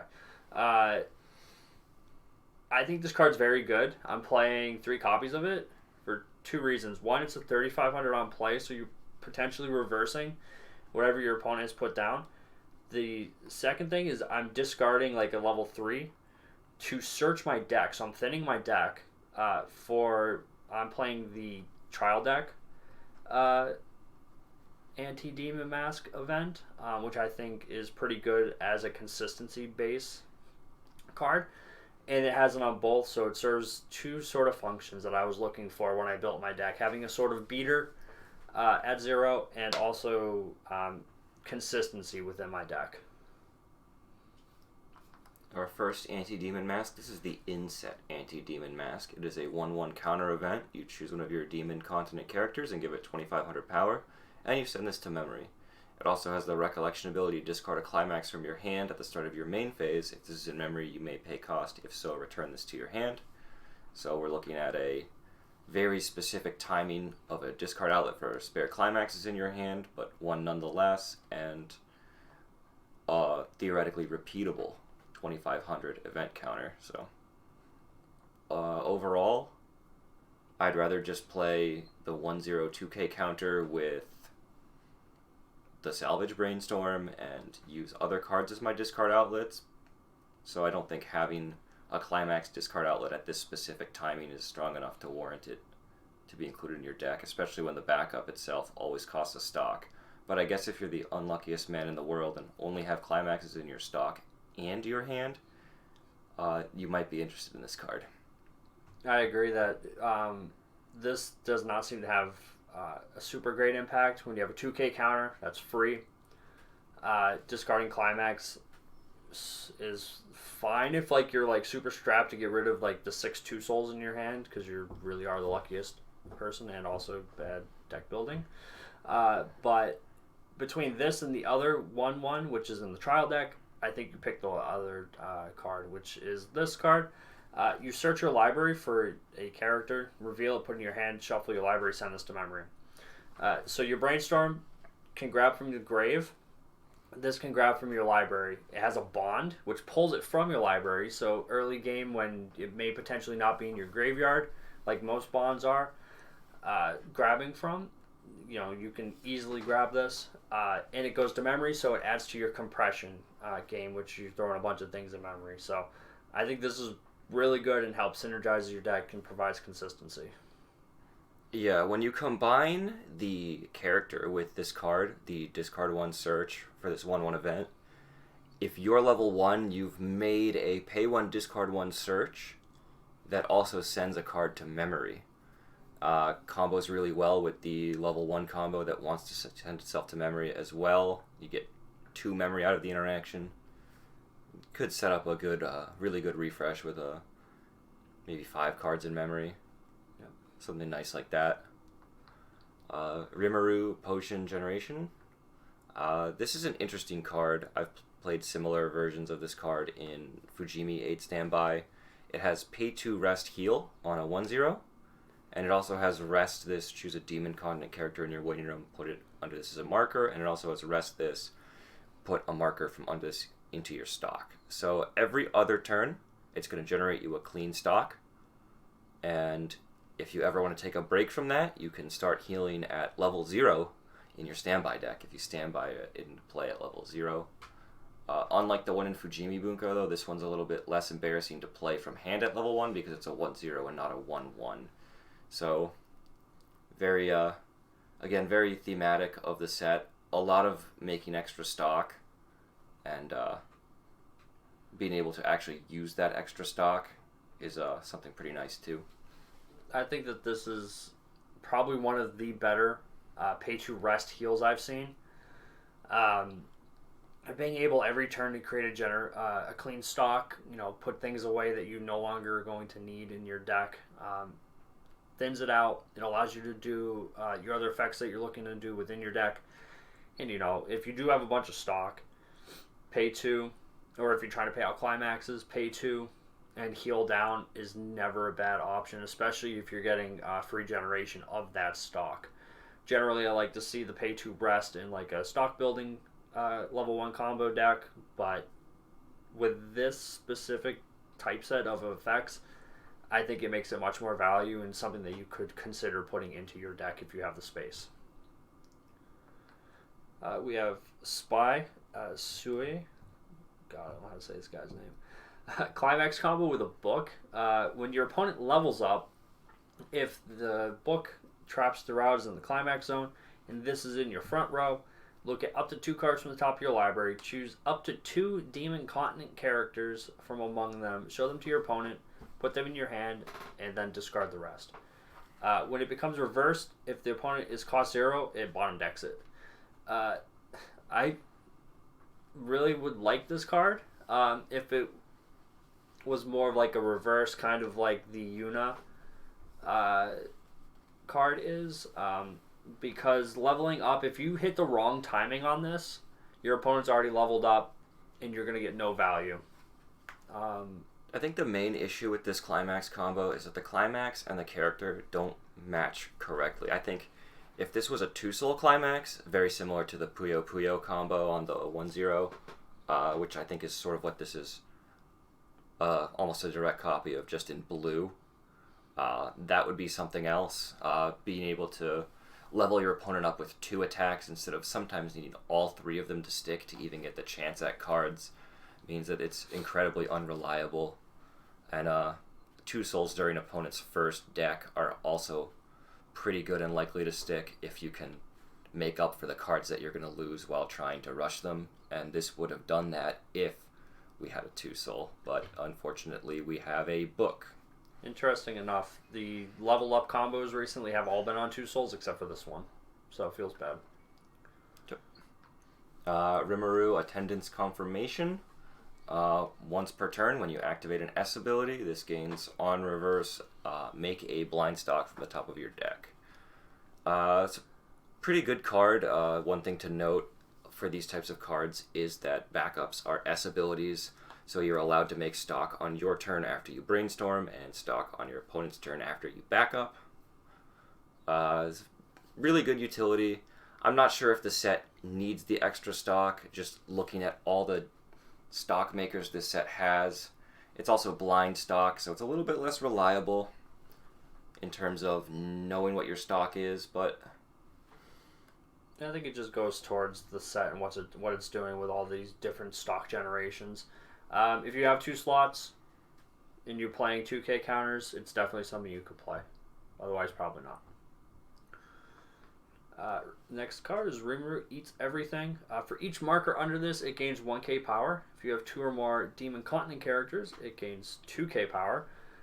So it's a 1/1/7/5. And when the battle point becomes reversed, you may look at the top card of your library. If so, put it under this as face down marker. So after your first reverse, it's going to be an 8/5. I think if it did the markering from Grave, it would be better. But this is like a older effect that we haven't seen in a while, but it's coming back apparently. It's one of those things where, like, at the very least, they've templated it in a way where you get to look at the card before you put it under her as a marker, so you know what all your markers are. I think this is an interesting option to stand by and to play at level 0 compared to the generic 75 hand encore. This is a 75 with 2 or more other characters, and the markers make her even bigger, so if you're looking to maybe bully other standby players, you could have your 1/1 be really big and always be able to reverse theirs. So, and with the soul generation from the standby back rows, it's definitely something you could play and still be able to mitigate the soul damage gap.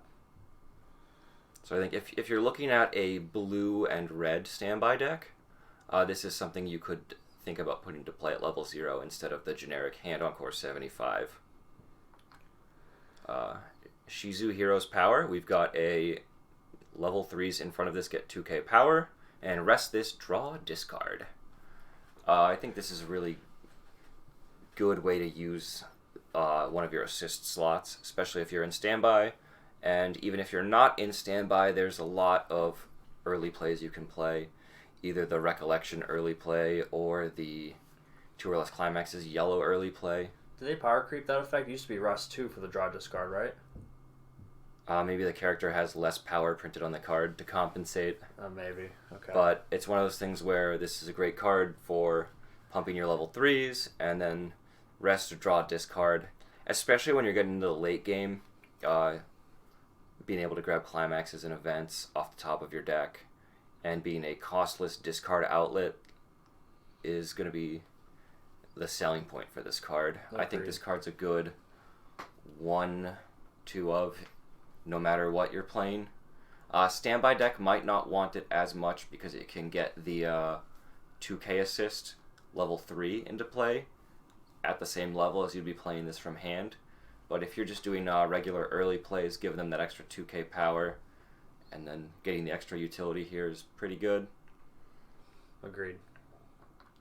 Next, Sue, Carrying Out the Mission. For each of the other of this same card in the front row, gains 2k. So if you have 2 out, they're both 9k.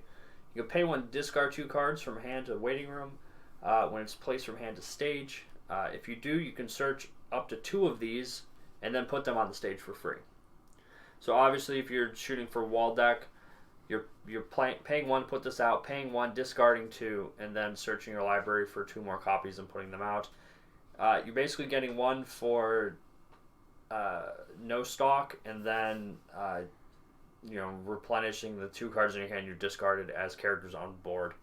But they are 11Ks with a full board of them. I don't know if it's particularly playable or value compared to the other cards in the set, however, but a budget option nonetheless. Yeah, it's a wall you can play at level 2. Not a climax combo or anything, so you can just put down some 11Ks. It's got good timing with your refresh. If you have 1 in your hand and the rest in your waiting room, refresh. and then you've already refreshed. So ideally, your deck is better than your first deck, and now you can just make it even better because you're taking out 2 specific cards that aren't climaxes. But compared to a traditional game plan of just using an early play, I think that's where it falls short. Just being able to put down a 2 soul beater and get a heal out of it seems better than investing the deck slots required to play this, because you definitely have to play all 4 of this with an early play heal. You could play 2 or 3. Ranga into the Vortex of War. He's a 0/0, 500 global of demon characters, and he's got climax combo with a stock soul. When you play the climax, you reveal the top of your library. If it's a demon continent character, this gains, when this attacks, perform the trigger check twice. So normally, in order to get that double trigger, you have to pay 1 stock. Ranga here, he's looking to ignore that. He's looking to make you 2 stock in the same turn after you play a stock soul. So when you go to level 0, tri-field these, play your stock soul, they all reveal that demon continent character. We're looking at turn 1, 7 stock. I think it's interesting that they printed something that gives power to everything else on something that you want in your front row attacking. So I guess the point is to try to tri-field these, so you're pumping like 1k to each other, so they're 2 5s. But I play level 0 combos, and trying to find 3 of those first or second turn is pretty sad, usually. And usually I'm not getting off more than 1 or 2. So I'm not like a super huge fan of this, even though, yeah, you'll have 100 stock, but then you know, put a bunch of climaxes that if you trigger 2 climaxes, the first 2 come in 2 more and 2 more, good luck. Now you're playing with 6 climaxes the rest of the game.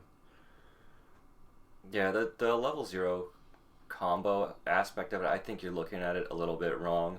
I think that at level 0 you play it as a 500 global, and then once you've had more time to filter out your hand and get your climax, maybe you hit level 1, you've got more of these in your hand, then you can start moving the back row 1 up, play a few more. So it's one of those things where at level 0 you play him for the global, and then you use him as a pseudo level 1 combo where you get your card advantage that way, or I guess stock advantage, because that's what this guy does. Are you just suiciding them? Yeah. I guess. Interesting. I'll have to think about, using this as more like a level 1 then. Because I was just thinking from it as like a level 0. You would probably play this replacing a level 1 climax combo. Yeah, definitely. Instead of replacing like a level 3 combo and doing like a 0 to 1. I guess if you can get your clean cut up high enough, playing this, and then clean cutting it back is also a play. Have to think about it. It's an interesting card design. We have Suka, new subordinate. You can return 2 characters from the grave to the deck. Shuffle your deck. If you do, it can side attack without soul penalty. When this attacks, choose one of your demon continent characters. Gains 1500. Card is okay. I don't like the return 2 for a side attack without soul penalty. I'd rather gain a soul. I play this effect in SAO, and I also play it in Goblin Slayer for a number of reasons, but they're gaining a soul instead of side attack without soul penalty. The 1500 power is fine, but I think you're probably playing other cards for that power pump. The only deck I would consider putting this in is if you're playing the on reverse search, I believe wind combo. It synergizes really well with that, with the power pump to help you reverse and returning characters from your waiting room to your library, so that you'd be able to search for them if, let's say, you need your 1 of tech utility card, but you got hit into it at level 0 and now it's in your waiting room from damage. You'd be able to search for that with this effect and be able to use both of the effects of this card rather well. So we've got another little combo here. We've got Whirlpool Raid Gabiru. When he's reversed in battle, you mill 4, and if there's a Gabiru name override, you get to return this guy to your hand. So he's one of those sort of like coin flippy cards where sometimes you can get a whole lot of extra cards throughout the game for him, and then sometimes he whiffs and then you don't get anything. So comboing with that, we have Gabaru, Name Override. When this card is reversed in battle, put the top 5 cards of the library into the grave. If this card is among those cards, you can bounce this back to your hand. So it's another coin flip. The issue I have is this one and the other one need the same card to bounce it back to hand. So you have 4 instances in your 50-card deck to potentially try to bounce 2 different cards. Eventually, you're just going to run out of copies. Even though you're milling, 4 or 5, you're, like I said, going to run out of cards. If it bounced on either of them, so you had 8 targets in your deck, I think it'd be better. But yeah, the way these are printed, I would stick these in the binder, put them in a box somewhere where no one will ever see them, and then usually avoid the deck with these. I'm not sure if there's some sort of flavor reason why these cards do this, but they're kind of funny at least. Sue Avatar is our next card. Pay 1, rest this, search for a Sue Avatar, place it in any slot on the stage, shuffle your library at the end of the turn, place that character in the waiting room. So as long as you have more copies of this guy in your deck, you can pay 1, rest him to search for more copies of himself, and attack with them. He gets to make a shadow clone, attack for the turn, and then he loses his clone. why does this card need to rest itself when you have things like the Ilya that's... I guess it's because it's a startup. Ilya on play, pay 1, summon 4K Berserker. Because this one's a startup, you can use it multiple times. This just seems bad. I'm not playing it.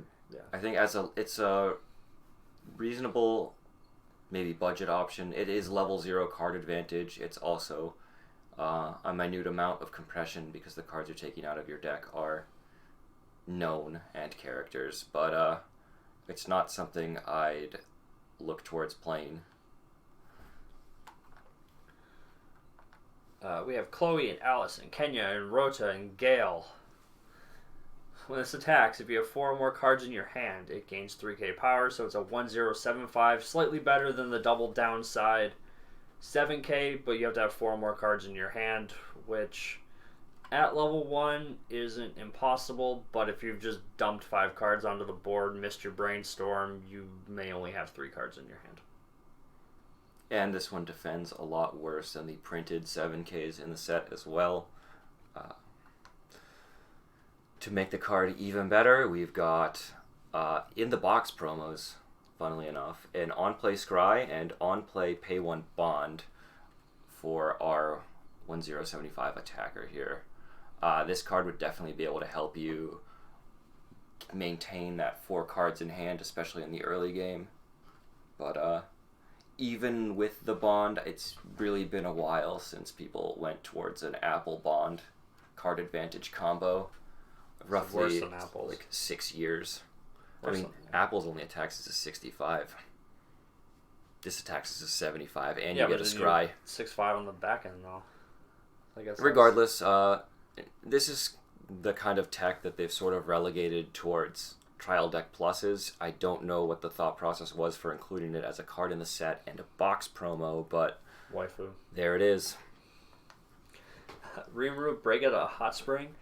For each of your other Demon Continent characters, gains 1k, so effectively 10k full board, 2-1 with character encore. Is this a box top? No, It's an inset. Yeah, so it's an uncommon, 10k, hand encore. You're not playing in standby. If you need a beater in like a standard deck, I mean, it's something you can consider, but there are better options probably, or early playing. Yeah, this card's pretty unplayable. 2-1 10k hand encore is not where I want to be. It doesn't have an extra soul, is the long and short of it. Rigoric Shock, Rigord, when this becomes reversed, if the level of the battle opponent is higher than the level of your opponent, you would put that character on the bottom of their library. So you've got another anti-change reverser. This one's a 2-1, but if you're not playing yellow and you don't have access to the 1-1 version of this, he can come in a pinch if you're in sort of a mono blue deck. I think the 1-1 is probably what you're going to be playing, but if you're not playing yellow, the 2-1 bottom deckers are probably the best bottom deck bombs that you can play. Of the different places where you can send their early plays, bottom of deck is pretty good. Next, we have Moving Shadow Ranga. When the battle opponent of this becomes reversed, you may send this to memory. If so, at the start of your next draw phase, put it into play. It's a 2/1 8K that has Time Machine. So instead of absorbing damage at 2, you're instead going to be hit to 3/5 and then die the next turn. Like they've been printing these no climax combo Time Machines a lot recently. Having it on a 0/0 is okay. Having it on a 1/0 is slightly worse. As it turns out, as the level of the free Time Machine goes up, I think the playability goes down. I think if we had a 3/2 10K on reverse Time Machine, that would probably be 0%, but this is pretty close. God. Moving into trial decks. Rimuru Tempest, trial deck 1K00. It's a top check. If it's a character, add to hand, then discard. You can also discard a climax to salvage. Double discard outlet while digging and filtering climaxes. Pretty good. It's definitely a card I would consider at least 2 copies of probably in my deck. Yeah, this is what you're buying your trial deck for most of the time. Yep. Saotoro Mikami, soon to be Sage. So he's got pay 1, send this to memory. When he's reversed in battle, you may pay cost. If you do, choose a Rimuru reincarnation from another world in your waiting room, place it rested in the slot this was in, and then flavor text.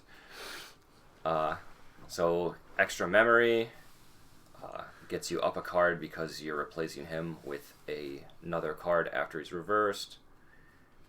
And the card we're getting is also pretty good.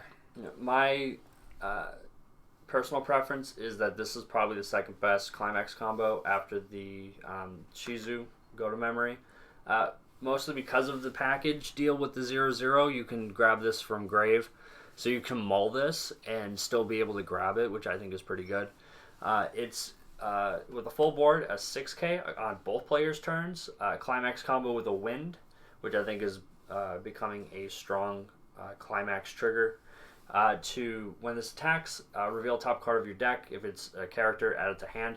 This is like the trial deck GGO, except it's not a bomb, but it has 6K power, 7K on attack, which isn't unsizable. And it's not an interactive combo, so you don't have to reverse. But I think that the pseudo bond makes it like really good and really playable, and that's why I have it as like my second level 1 combo to play in this set. Yeah, in a vacuum, this slide alone is not a very impressive combo. When you add in the level 0 to add consistency, give you pluses outside of using a climax combo, it's definitely something that you could consider. The fact that this comes in the trial deck means that this is a very good set for a newer player to come into the game, buy his trial deck, and then start upgrading the trial deck because you already have a very reasonably playable combo just straight out of the box. So, yep, very good for new players. I definitely, if you're getting into Japanese Weiss Schwarz, this is a trial deck, and if you like the IP especially, definitely buy this trial deck. Our last trial deck card that we want to focus on here is the Shizu Surging Flame. On play from hand to stage, look at top X, where X is your demon continent characters, grab a card, rest in the waiting room. So we've got our digging level 3 here, just looks at top 5, helps us get consistency with whatever we need at that point. Normally climaxes, but sometimes you need your finisher because you already have the climax. And to combo with that, we have a pay 3, discard 2, on attack, deal 5. If paying 5 was too much for you for your non-climax combo burn from the Milim that we've seen earlier, this is another option of note because it grabs you a card when you play her. You can sort of erase that 2 and make it a 1, pay 3, discard 1 on attack, deal 5, which is a lot cheaper than some other deal 5s I've seen, like 6 stock. I believe Nanaha Rabbits has that, so the going rate for dealing 5 is a little bit more than the resources that this card presents it to be. I think it's not bad, mainly for the dig. I play 2 copies of this in my Bunny Girl Senpai deck, but I think it's on reverse, pay 2, discard 2. So here it's on attack, which is slightly better. As long as you go into your final turn with 1 stock, you can get this off as just another instance to deal damage. And it does replace itself in your hand, so it helps with the discard too. So as a non-climax finisher, I rate this as not bad. You do have other options in the deck, but Shizu Waifu, we're going to get there. Rimuru, Rich Valley Life is a 2-1 level assist. This is a PR, right? This is a box promo. Yep, so box topper PR. In addition to being a level assist, when it comes into play from your hand, you reveal a top card of your deck. If it's level 1 or lower, you can put it in your stock. So it's essentially free unless you whiff, in which case be sad. I think this is not bad. There are cards to synergize with it in the set. So if you're playing them, you can almost guarantee that this is a free level assist.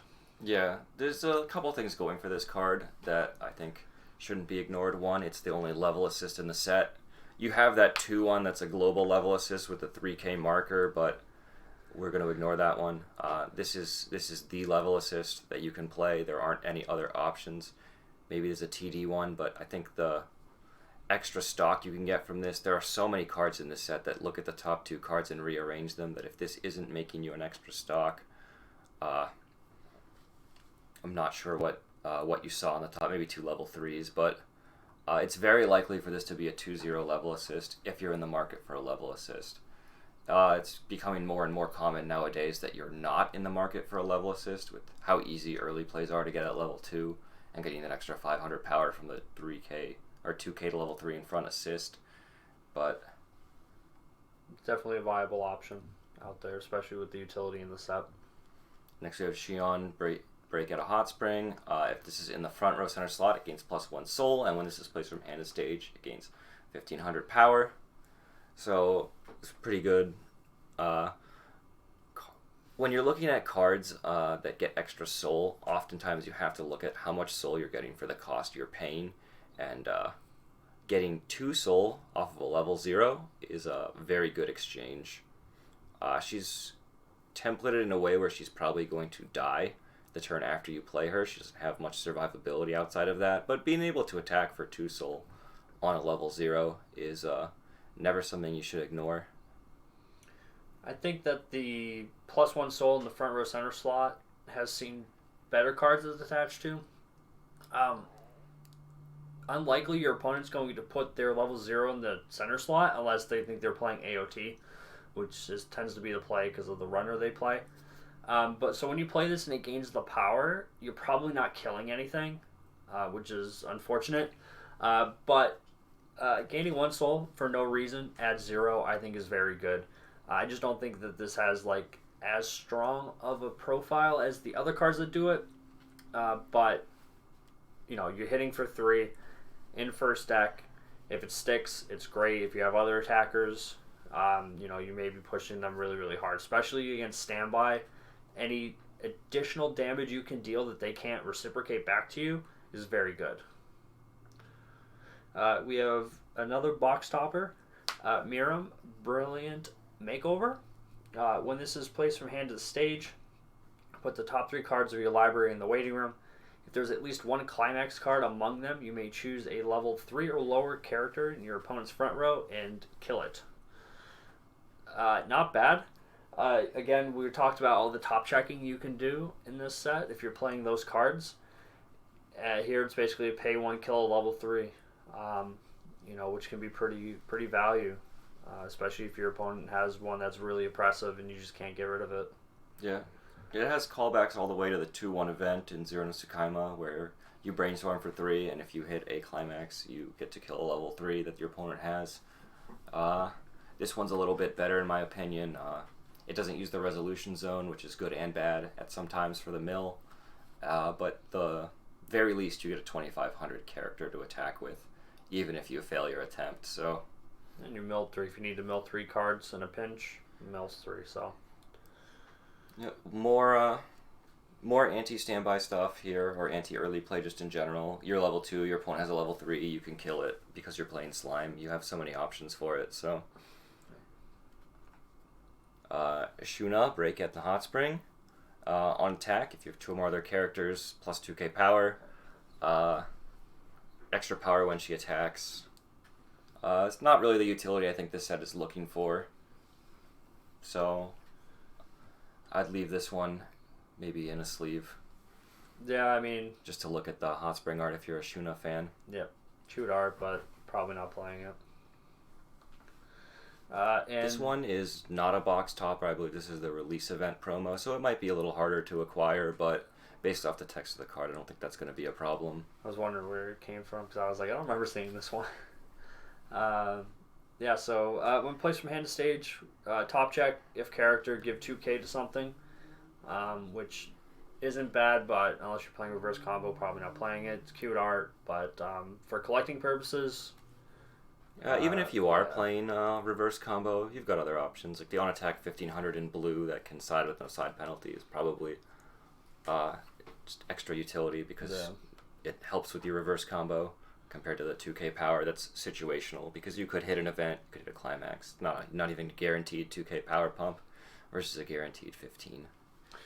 Yep, and with that, we've come to the end of the set. I want to thank everyone for watching. Hopefully, like I said, we'll be having these out within a week or two of set releases, just depending on when things get released and how crazy life is. Hopefully you enjoyed it. Any comments, suggestions, or anything else, drop us a line in our various communication things in the description or in the comments section below. If you did like what you saw, please like or subscribe. We're trying to grow this channel. We've got a bunch of new people working in on this project, so any support or ways to get better is greatly appreciated. Thank you all again, and hopefully you have a good rest of your day. Peace. This is the